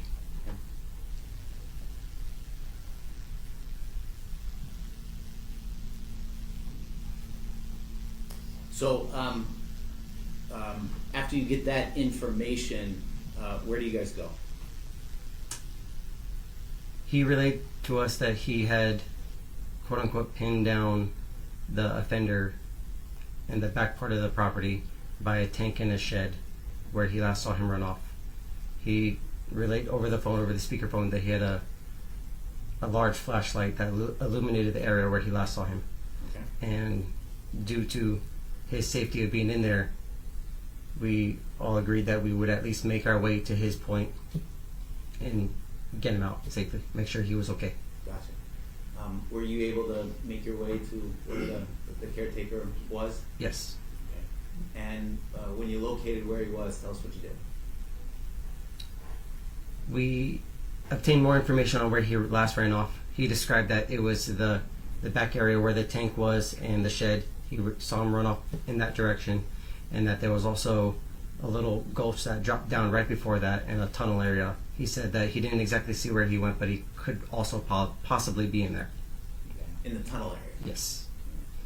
Now, the original call came in. It was your understanding that shots were fired. Were you able to confirm that after meeting with or speaking to the caretaker or the caller?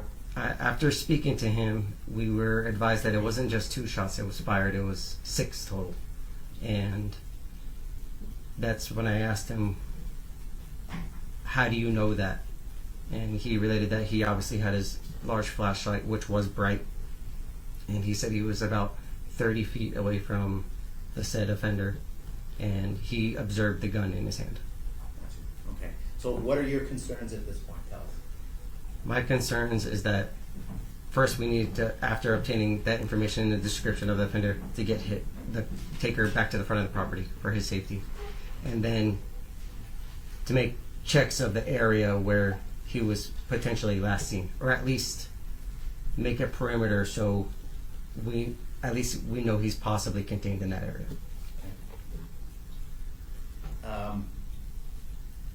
The caretaker, what did you have him stay in the area? What instructions, if any, did you give him?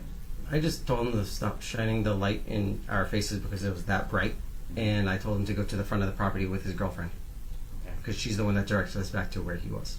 Gotcha. And what did he do at that point after you told him? I believe he made his way back. Now, this conversation that you're having with the caretaker, in a particular area of the mill where you were, I mean, you guys whispering, you guys being quiet, what's the level of conversation you're having? Normal, the way we're speaking now. Okay. And the area where you were on the mill property, I mean, was there anything making any kind of noise, any kind of ruckus, anything drowning you guys out? Were you able to hear everyone okay? No, it was quiet and dark. Quiet and dark. Yes, other than our flashlights. Okay. Now, as you're in this area standing there with the caretaker, you guys have radios with you? We do. All right. What's going on with those radios? You turn them off, turn them down? Are they on? What's going on? The radios were functioning fine. We were on emergency transmissions, just in case we needed to relay immediate information. But they were functioning fine. They were sending off, especially to other officers still responding on scene. Okay. And does that mean that the radios were audible to someone who would be in the immediate vicinity? Yes.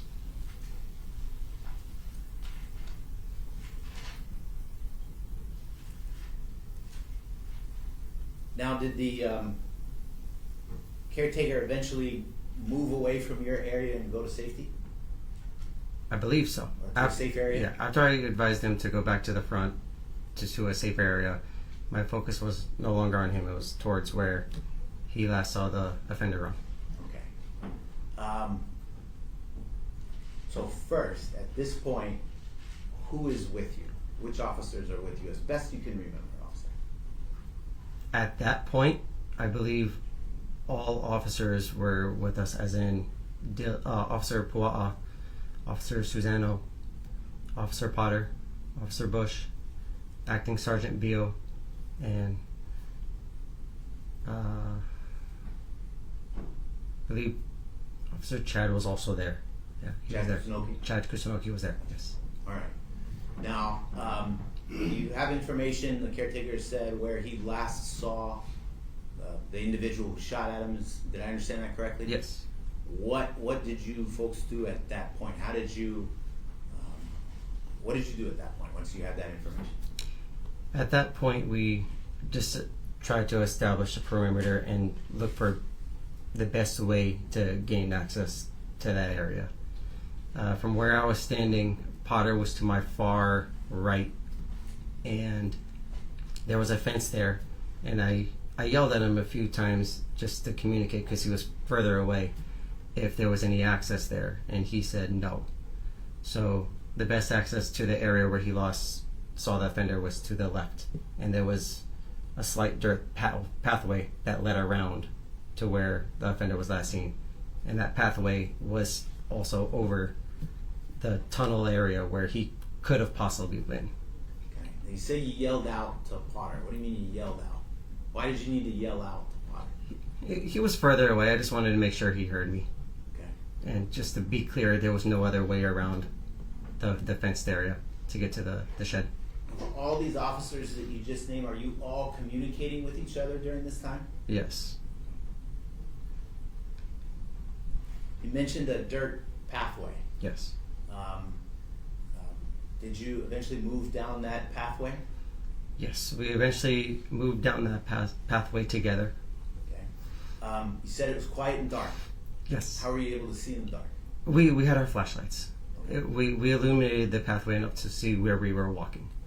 Your flashlight, was it in your hand? Was it somewhere else? Where was your flashlight? My flashlight was actually holstered. I was using the flashlight on my rifle. Gotcha. Okay. The other officers, were they just out there walking, or did they have firearms with them as well? They had firearms and flashlights as well. Okay. And their firearms weren't in their holster. Were they drawn? I wasn't paying attention to that. I don't know. You said they had flashlights. Were they using their flashlights? Yes. Okay. And as you walk down this pathway, who was to your immediate left? Officer O was to my immediate left. And was anyone in front of you? No. I was in front. Anyone to your right? Believe Officer Bush.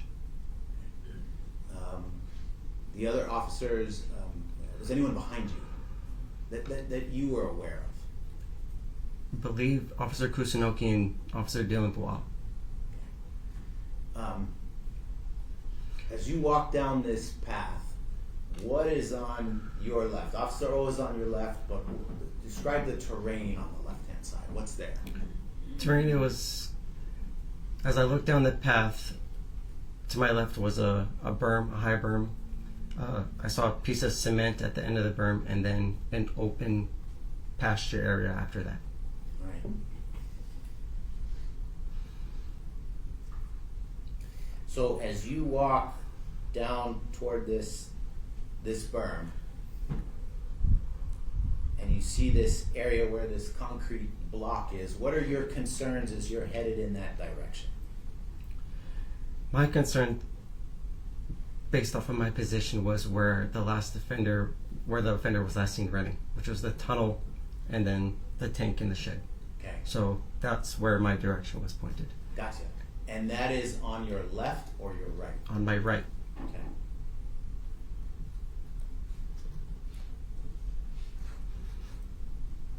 This concrete block or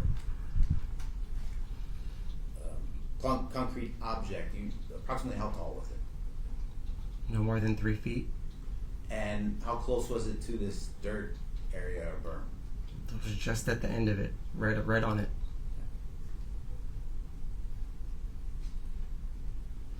As you and Officer O on your left approach that area, are you communicating with one another? Yes, we are. Speaking out loud? Yes.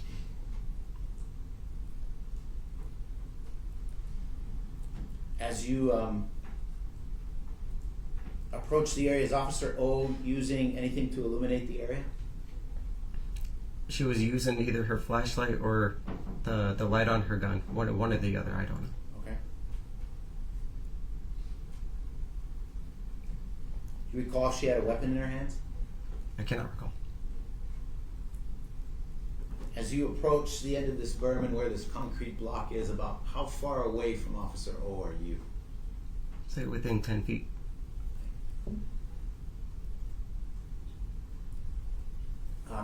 As you approach that particular area, is there any communication between you and Officer O about how you're going to proceed in that particular area?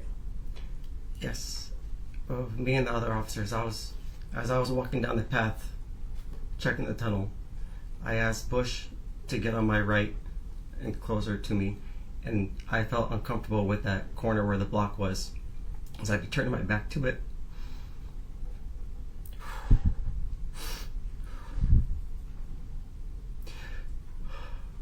And I asked Officer O, just please check that corner because I cannot see behind it.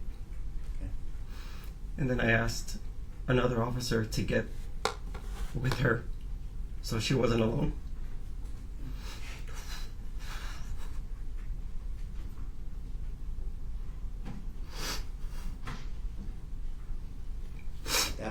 officer, where is your attention after you talk to Officer O about clearing that area by the block? What do you do at that point? She walks in that direction, and I gauge my attention towards the tunnel to see if I can see it within. And again, the tunnel area is on your right. Yes. Okay. As you head toward that area, tell us what happens next. I hear a pop to my left.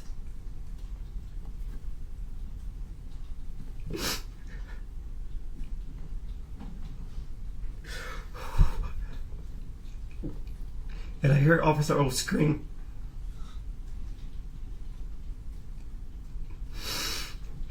And I turn and face her. And she turns around, faces us, and grabs her chest and falls to the ground. The pop that you heard, is that a sound you recognized? This was the sound of a firearm. Gunshot? Yes. You turn to see Officer O as she grabbed her chest. Approximately how close was she to that concrete block that she was clearing on the left-hand side of where you folks were? She was about 10 feet from it, within 10 feet from it. She was close to it. And how far away from her were you? About the same distance. 10 feet? Yeah, about.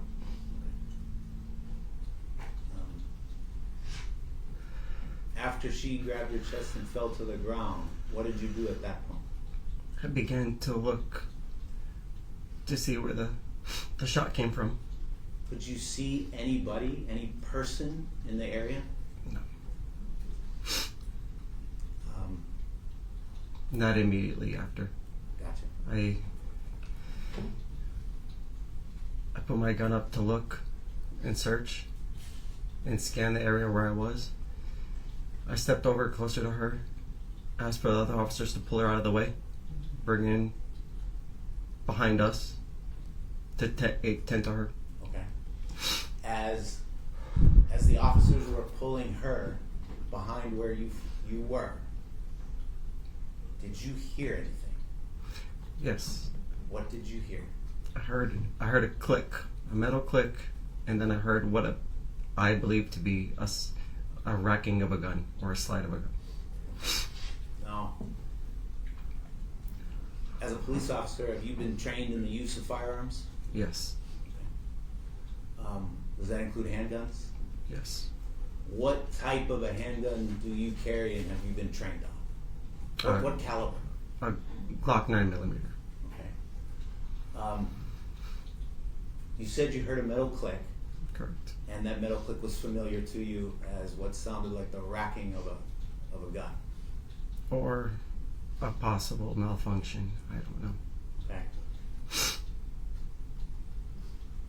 As a part of your training, or even in your experience in the use of firearms, have you ever encountered a weapon that malfunctions? Yes.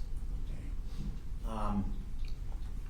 In a situation like that where you have a firearm, you pull the trigger, and the gun doesn't fire, is there a procedure of what you do when that happens? Yeah. Can you describe that to us, please? You hit the magazine to make sure it's secured within the gun, and then you rack the chamber or the slide back to make sure any bullet that wasn't properly chambered is ejected. Okay.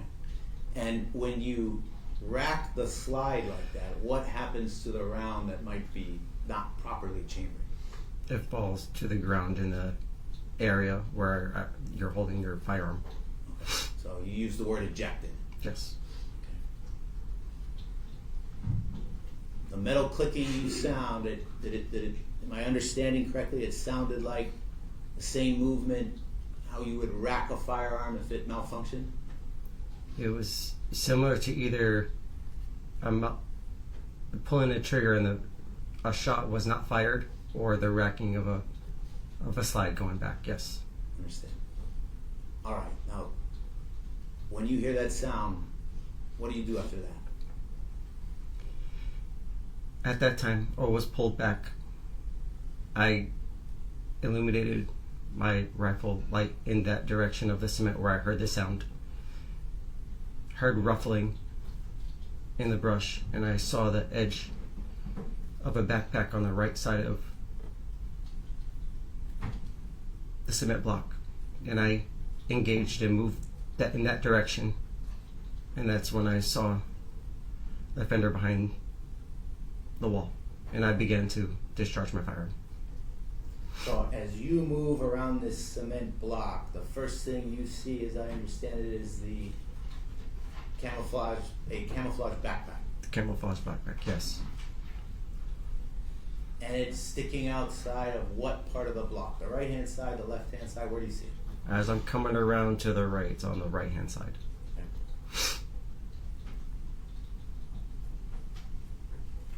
And you said you engaged and fired, is that correct? Yes.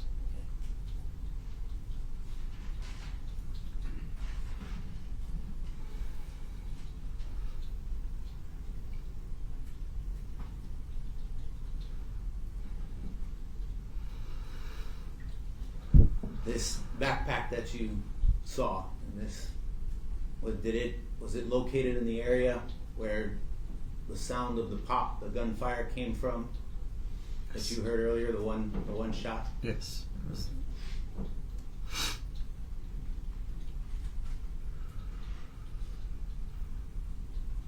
After you fired at the individual who was wearing this backpack, tell us what happened next. What'd you do? I shot multiple times until I heard him scream. He screamed, and then I saw him put his hands up. And what did you do at that point? Well, one hand up. What did you do at that point? And I engaged directly to him. Ran right up to him. Put my gun to his head. And asked to see his other hand. Did other officers come to assist you at that point? Yes. And was the individual taken into custody? He was detained. He was detained. Yes.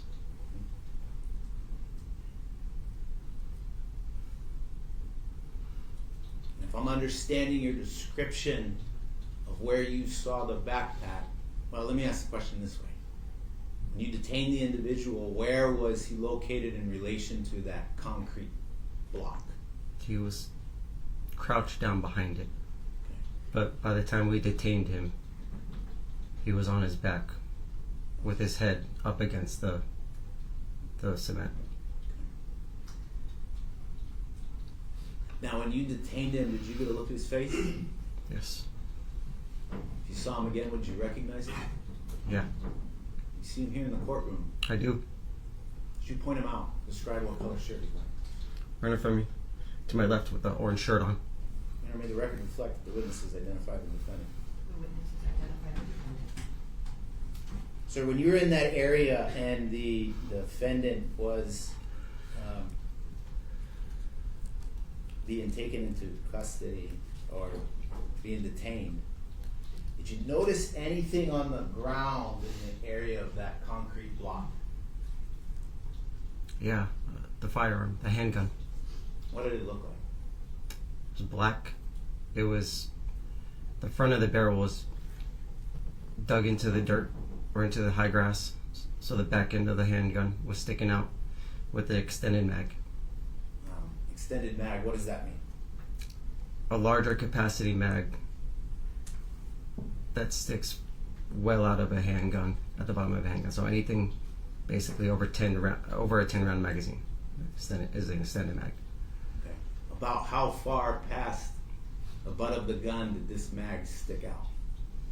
I would say about 3 inches, 3-4 inches.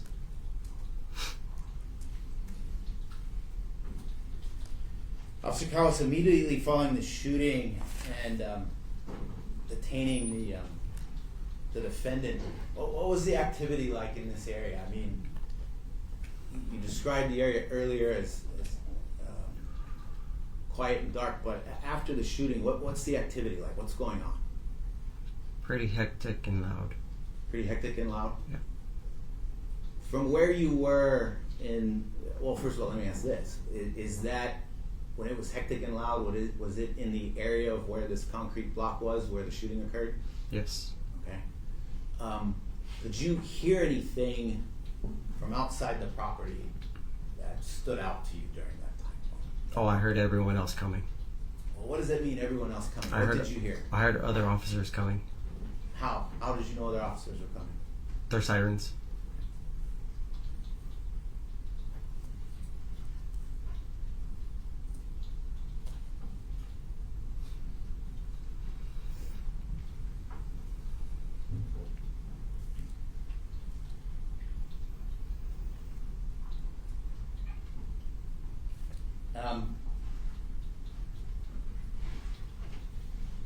Officer Kawas, I'll show you what's been admitted into evidence. States Exhibit 1. It's an aerial photograph. Do you recognize this area? I do. Is that the area of the old biggest sugar mill where the shooting took place? It is. You're in there, I'm just a witness to sit down. You may, yes. You can sit down. Carl, I'm gonna get step on the right side of the screen for me so the judge can see what we're doing here. I know this is pretty high up, but do you recognize where the buildings are that make up the old mill on the Baldwin side of this property? Kind of orient yourself there. Okay, so you're pointing to the right side of the photograph here? Yes. Alright. And the area where you met with the caretaker, with the other officers, where were you folks located when you met in that area? Are you able to see that on the photograph? Fence is here, so it's right about in this area. Alright, so you're circling on the right-hand side of the photograph, just to the left of that vertical dirt roadway, right in a break in the fencing, is that correct? Yes. Alright. Show us this dirt path that led inward where you folks were walking down that night. Where's that dirt path? That's right here. Right, so the ditch or the tunnel, can you identify that for us, please? This dark spot right here. All right, so dark gray area right in the middle of the photograph to the left of where you were speaking with the caretaker, correct? Yes. And the path that you indicated you walked down is right below that dark area where that tunnel is. I got that right? Yes. Now, do you see, I know it's, and I can zoom in if you need it, but do you see the concrete block in that photograph? I think it's right there.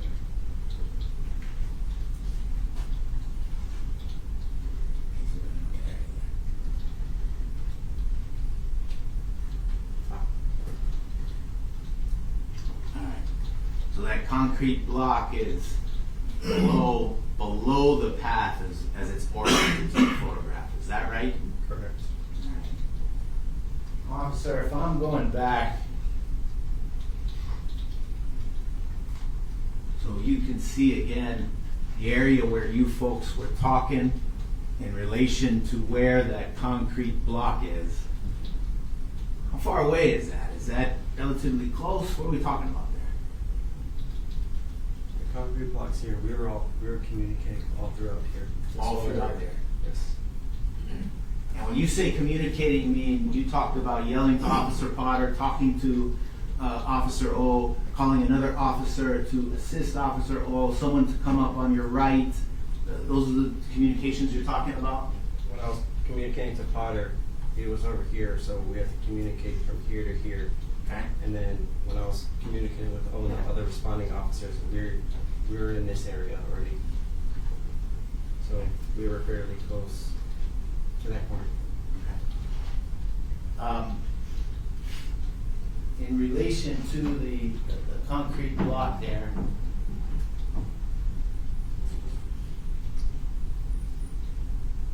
on what side of the concrete block was the defendant apprehended?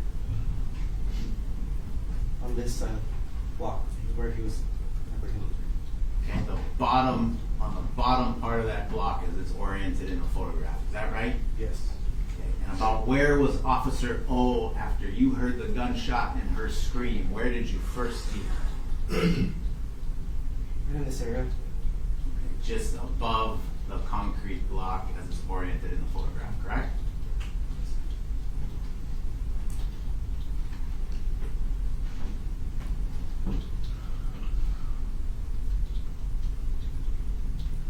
So I'm going to show you, stay right there, what's marked as.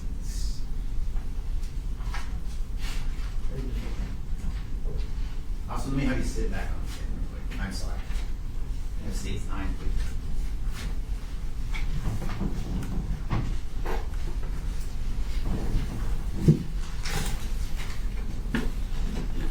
And approach you, Honor. You may approach.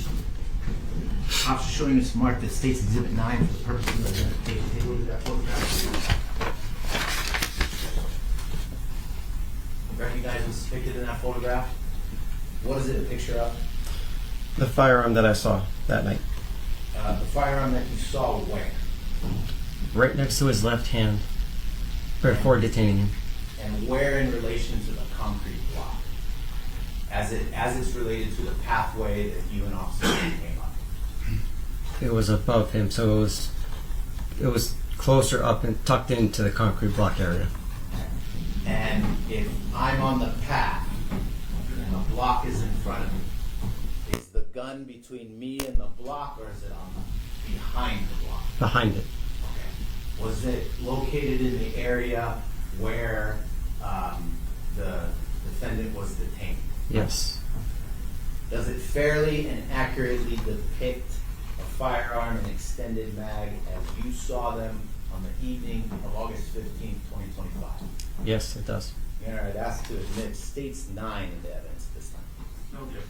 Court will receive into evidence State's Exhibit 9. May I publish to the court, Your Honor? You may publish.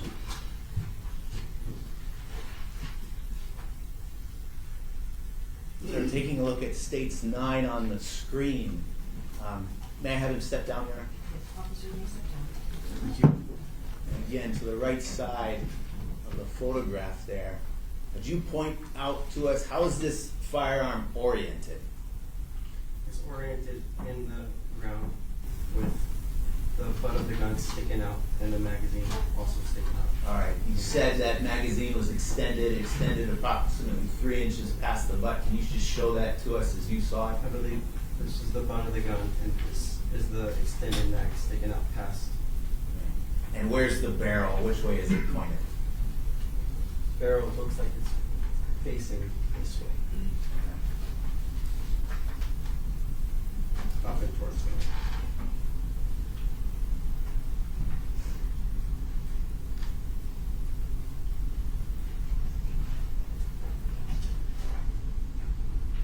Stay there. I'm going to show you real quick what's marked as State's Exhibit 8. You recognize what's in that photograph? Yes. What is that? The backpack that I saw him shot at. Is that the backpack that was sticking out to the right of the concrete block? Correct.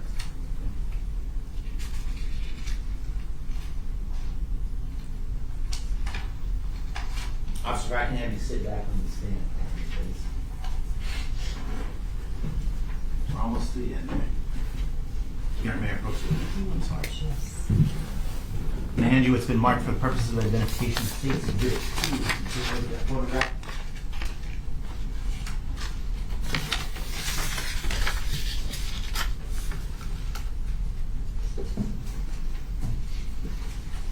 That particular photograph, do you recognize what's depicted there? The path that we were on where everything happened. Okay. And can you determine by looking at that photograph approximately when it was taken, just in terms of date? Yeah, I was taken that night. The night of the shooting? Correct. Okay. And it's an aerial view, is that accurate? Yes. Is it fair and accurate depiction of the path where the shooting took place as it appeared on August 15th, 2025? Yes. All right, that's the State's 2 be admitted. No objection. Court will receive into evidence State's Exhibit 2. May I publish the witness step down? You may publish and officer may sit down. Thank you.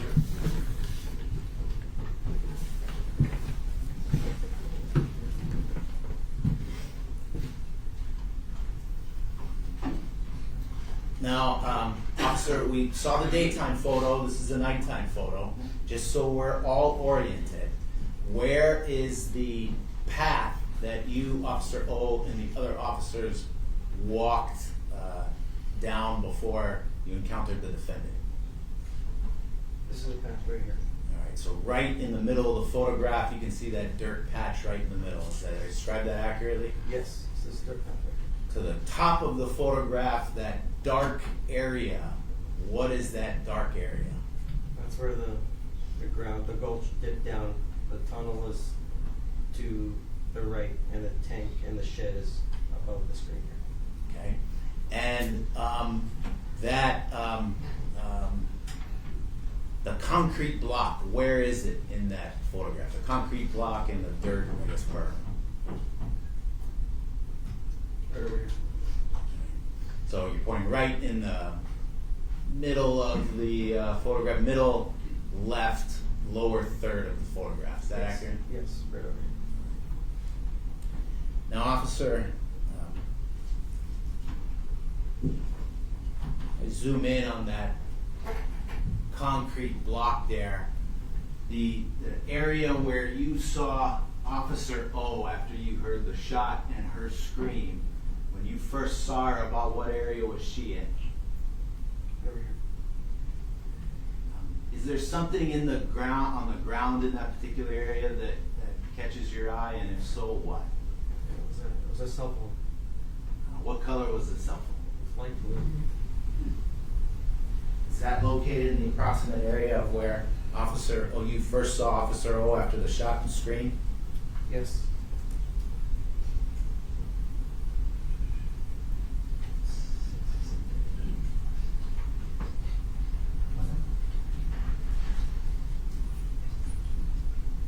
Oh, I'm so sorry. There's this particular area is illuminated in this photograph. Is that right? Correct.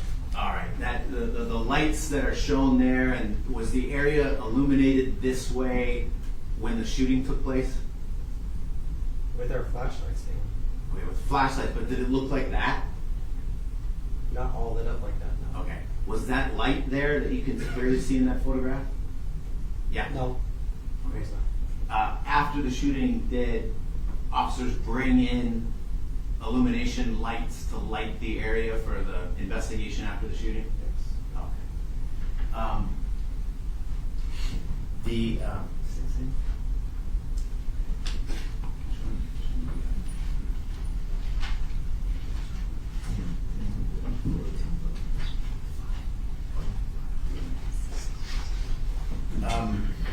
Showing you what's been admitted into evidence, State's Exhibit 5. You recognize what's in that photograph?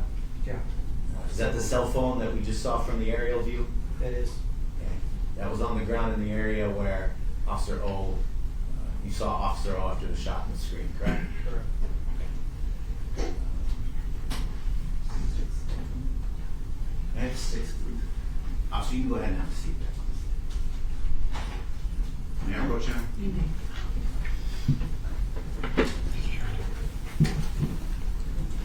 Sorry, handing you some mark for the purpose of identification. State's Exhibit 6. Recognize what's in that photograph? Yes, the cell phone that I located. Okay, close up of that cell phone. Yes. Okay. Is it fairly accurately depicted the way you saw it on the night of August 15, 2025? Yes. May I admit State's Exhibit 6, please? Court will receive into evidence State's Exhibit and may publish.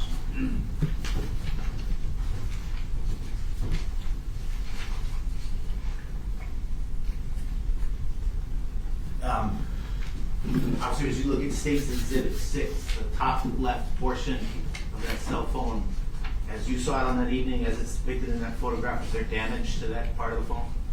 Yeah. It appeared that a bullet had possibly struck the top of the phone.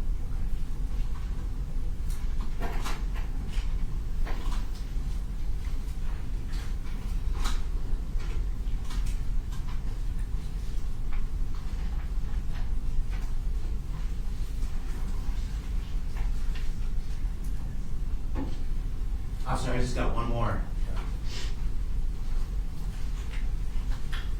set of questions to ask you here. After the defendant was detained, where did you turn your attention? After he was detained, I turned my attention to O. And did you go over to where she had been taken? Yes. Taken to safety? Yes. Did you have an opportunity to observe her condition immediately after the shooting? Yes. What did you observe?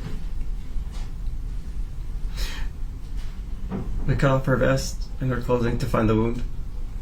She had a bullet hole to the left side of her chest. And we held the pressure until we were able to get a seal on it.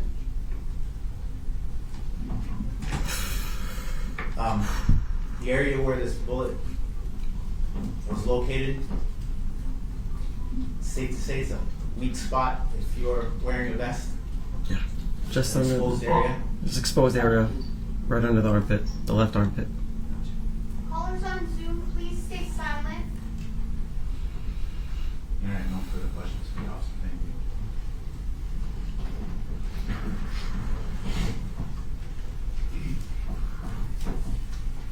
Is it Officer Kawas or Kawas? Kawas. Kawas. Yes, sir.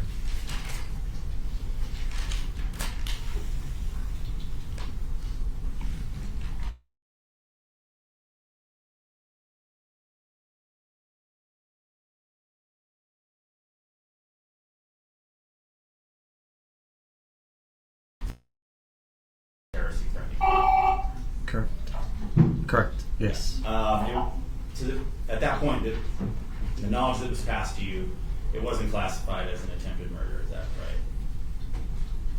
No. You testified on direct examination about removing your rifle. Is it in your car? It is in my car. It's an AR-15. Correct. Okay. Does it shoot 223s or 5.56? 223. And that rifle is locked in your car? Is it in the trunk or is it inside all vertical? It's locked in the trunk of my car. Okay. And is it something that stays in your trunk, or before you go out on duty, do you remove it from a place in the station and then put it in the trunk? How does that exactly work?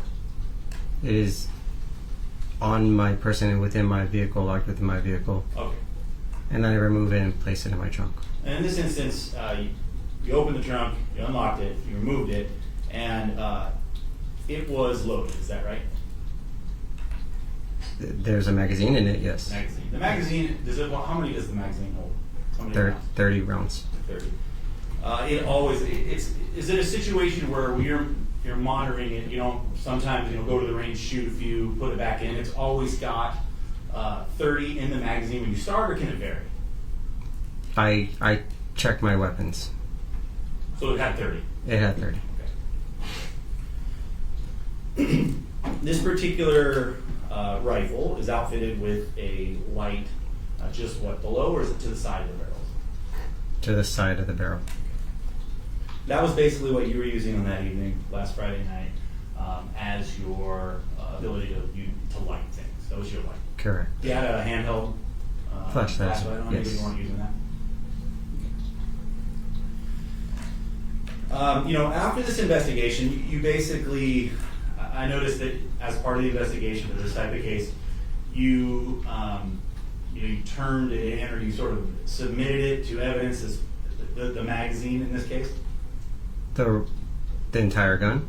Yeah, did you give the entire gun that they have it in terms of Yes. as part of the investigation? Yes. With the magazine? Yes. Okay. And do you know how many bullets you fired that evening? I do not know. Okay. But on that evening, after you used the weapon, did you leave it in the area when you all left that particular area? You left it on the ground, right? Yep. Okay. And on this particular instance, obviously, you guys were all wearing body cams and they were running. Correct. I noticed from the report you haven't reviewed yours. You had when you wrote the report, you hadn't reviewed yours. Before you wrote the report, yes. You said you didn't want to review it, right? Because of how difficult it is. I reviewed my body camera Oh, and then you before. wrote the report. Correct. Okay.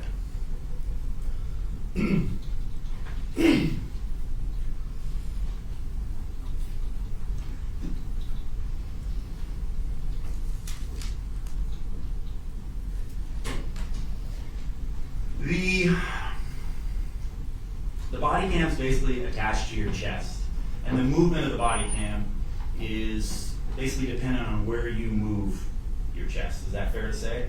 Yes. Okay, so sometimes in this particular instance, you've reviewed your body cam, so you know that sometimes you were pointing the gun to the left, even like say for the instance where you were shooting, you were kind of pointing the gun to the left, and perhaps your body cam wasn't necessarily square. Is that fair to where you were looking with the rifle? Yes. I say that because when the shooting on your part starts, you kind of can't see the pillar. Is that fair to say? Can you restate that question? After reviewing the body cam footage, when you turn to the left and engage Mr. Kaneholani, Yes. You kind of the body cam doesn't depict the actual pillar until you get a little closer, or you're moving in that direction. Is that fair to say? I believe so. I don't exactly recall every detail on my body camera. You started shooting. Is it fair to say you shot approximately 12 rounds? I don't know. Okay. And you either knew then, or you later found out that Mr. Kaneholani had got kind of shot kind of in the hip, his left hip, something in his buttocks a little bit. Yes.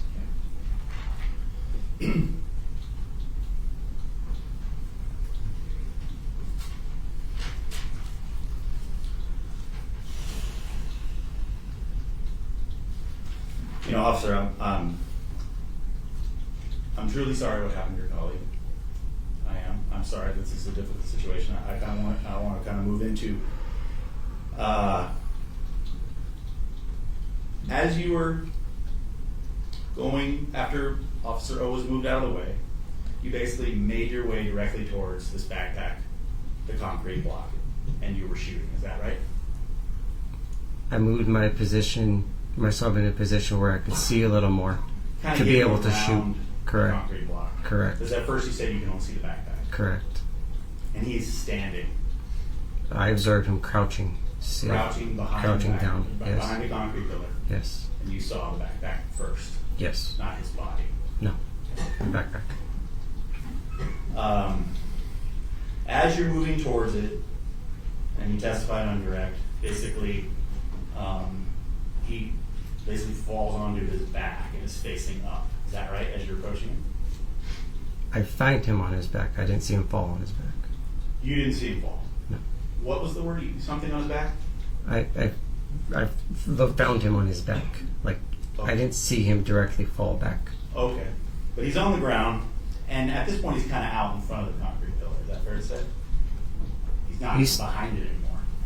He's still behind it. Okay. Yes, he's So still he's in behind the it. flat grass right next to it. It's high brush and it wasn't exactly flat. Okay. Okay. Thank you.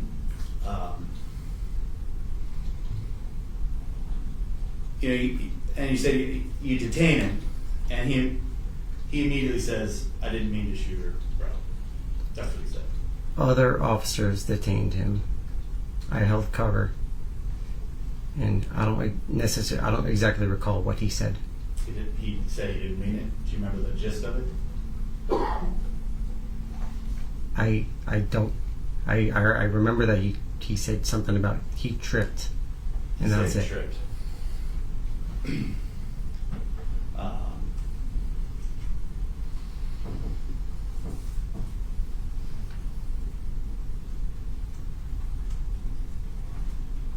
And as the few minutes that pass after that, you recall him basically repeating that type of statement, that I didn't mean it, I didn't mean to shoot her, I tripped, stepped in a hole, there was a stair, these type of statements. Those are the statements that he was making. Is that fair to say? I was yelling to keep his hands clear and not to move. You don't remember those statements then? No. Okay. I was more concerned with getting him detained and getting back to my partner. You remember him saying, "Tita, I'm sorry"? No, I don't remember him saying that. Okay.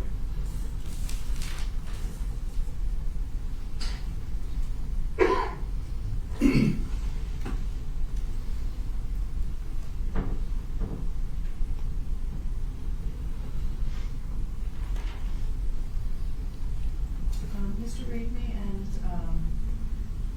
Mr. Martin, it's now just a little before 4:05. Did you want to? I am.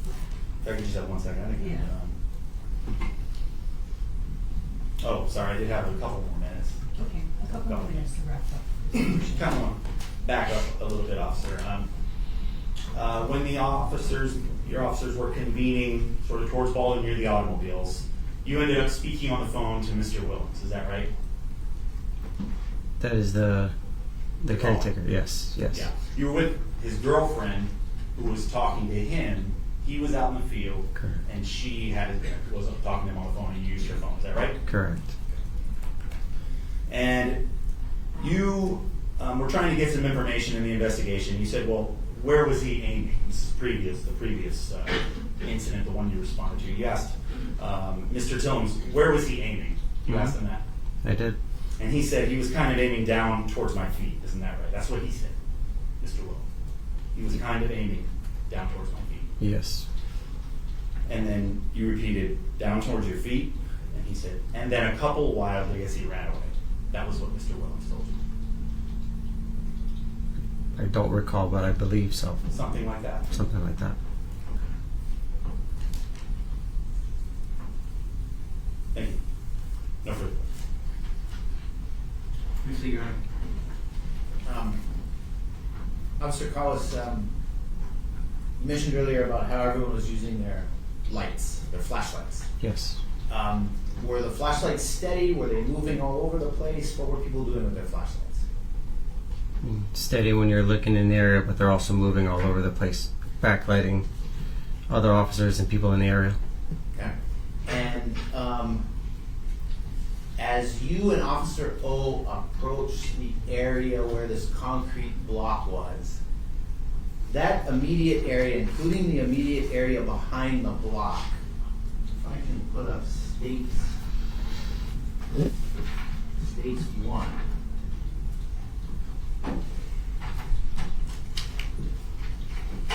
All that gray area around the concrete block, what is that? Dry grass, as you recall? Yeah, dry grass and high berm. High berm? Yeah. High berm? High grass. High grass. Yeah. Okay. It's high grass.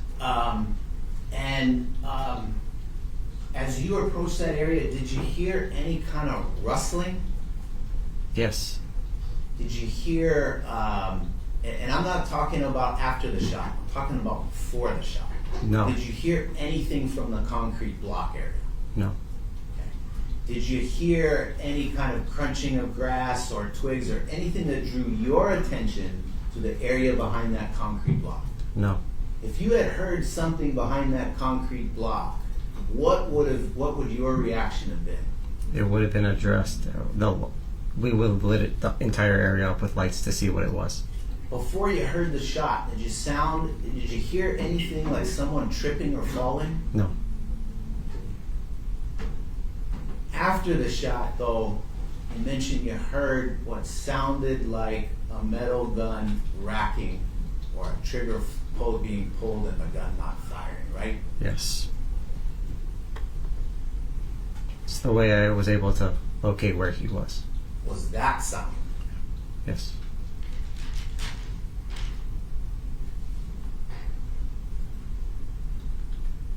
And this whole area where you were, in terms of the area where it is on the island of Maui, it's Mauka of Paia Town, is that correct? It is. And within the state of Hawaii, correct? Correct. Thank you. I have no further questions. Nothing else, thank you. All right, so at this time, the court is going to recess from this case today, and we're going to reconvene on Friday, August 22nd at 1:30 in the afternoon here in courtroom 3. I'm sorry, 1:30 you have? Yeah, 1:30 here in courtroom 3 on Friday.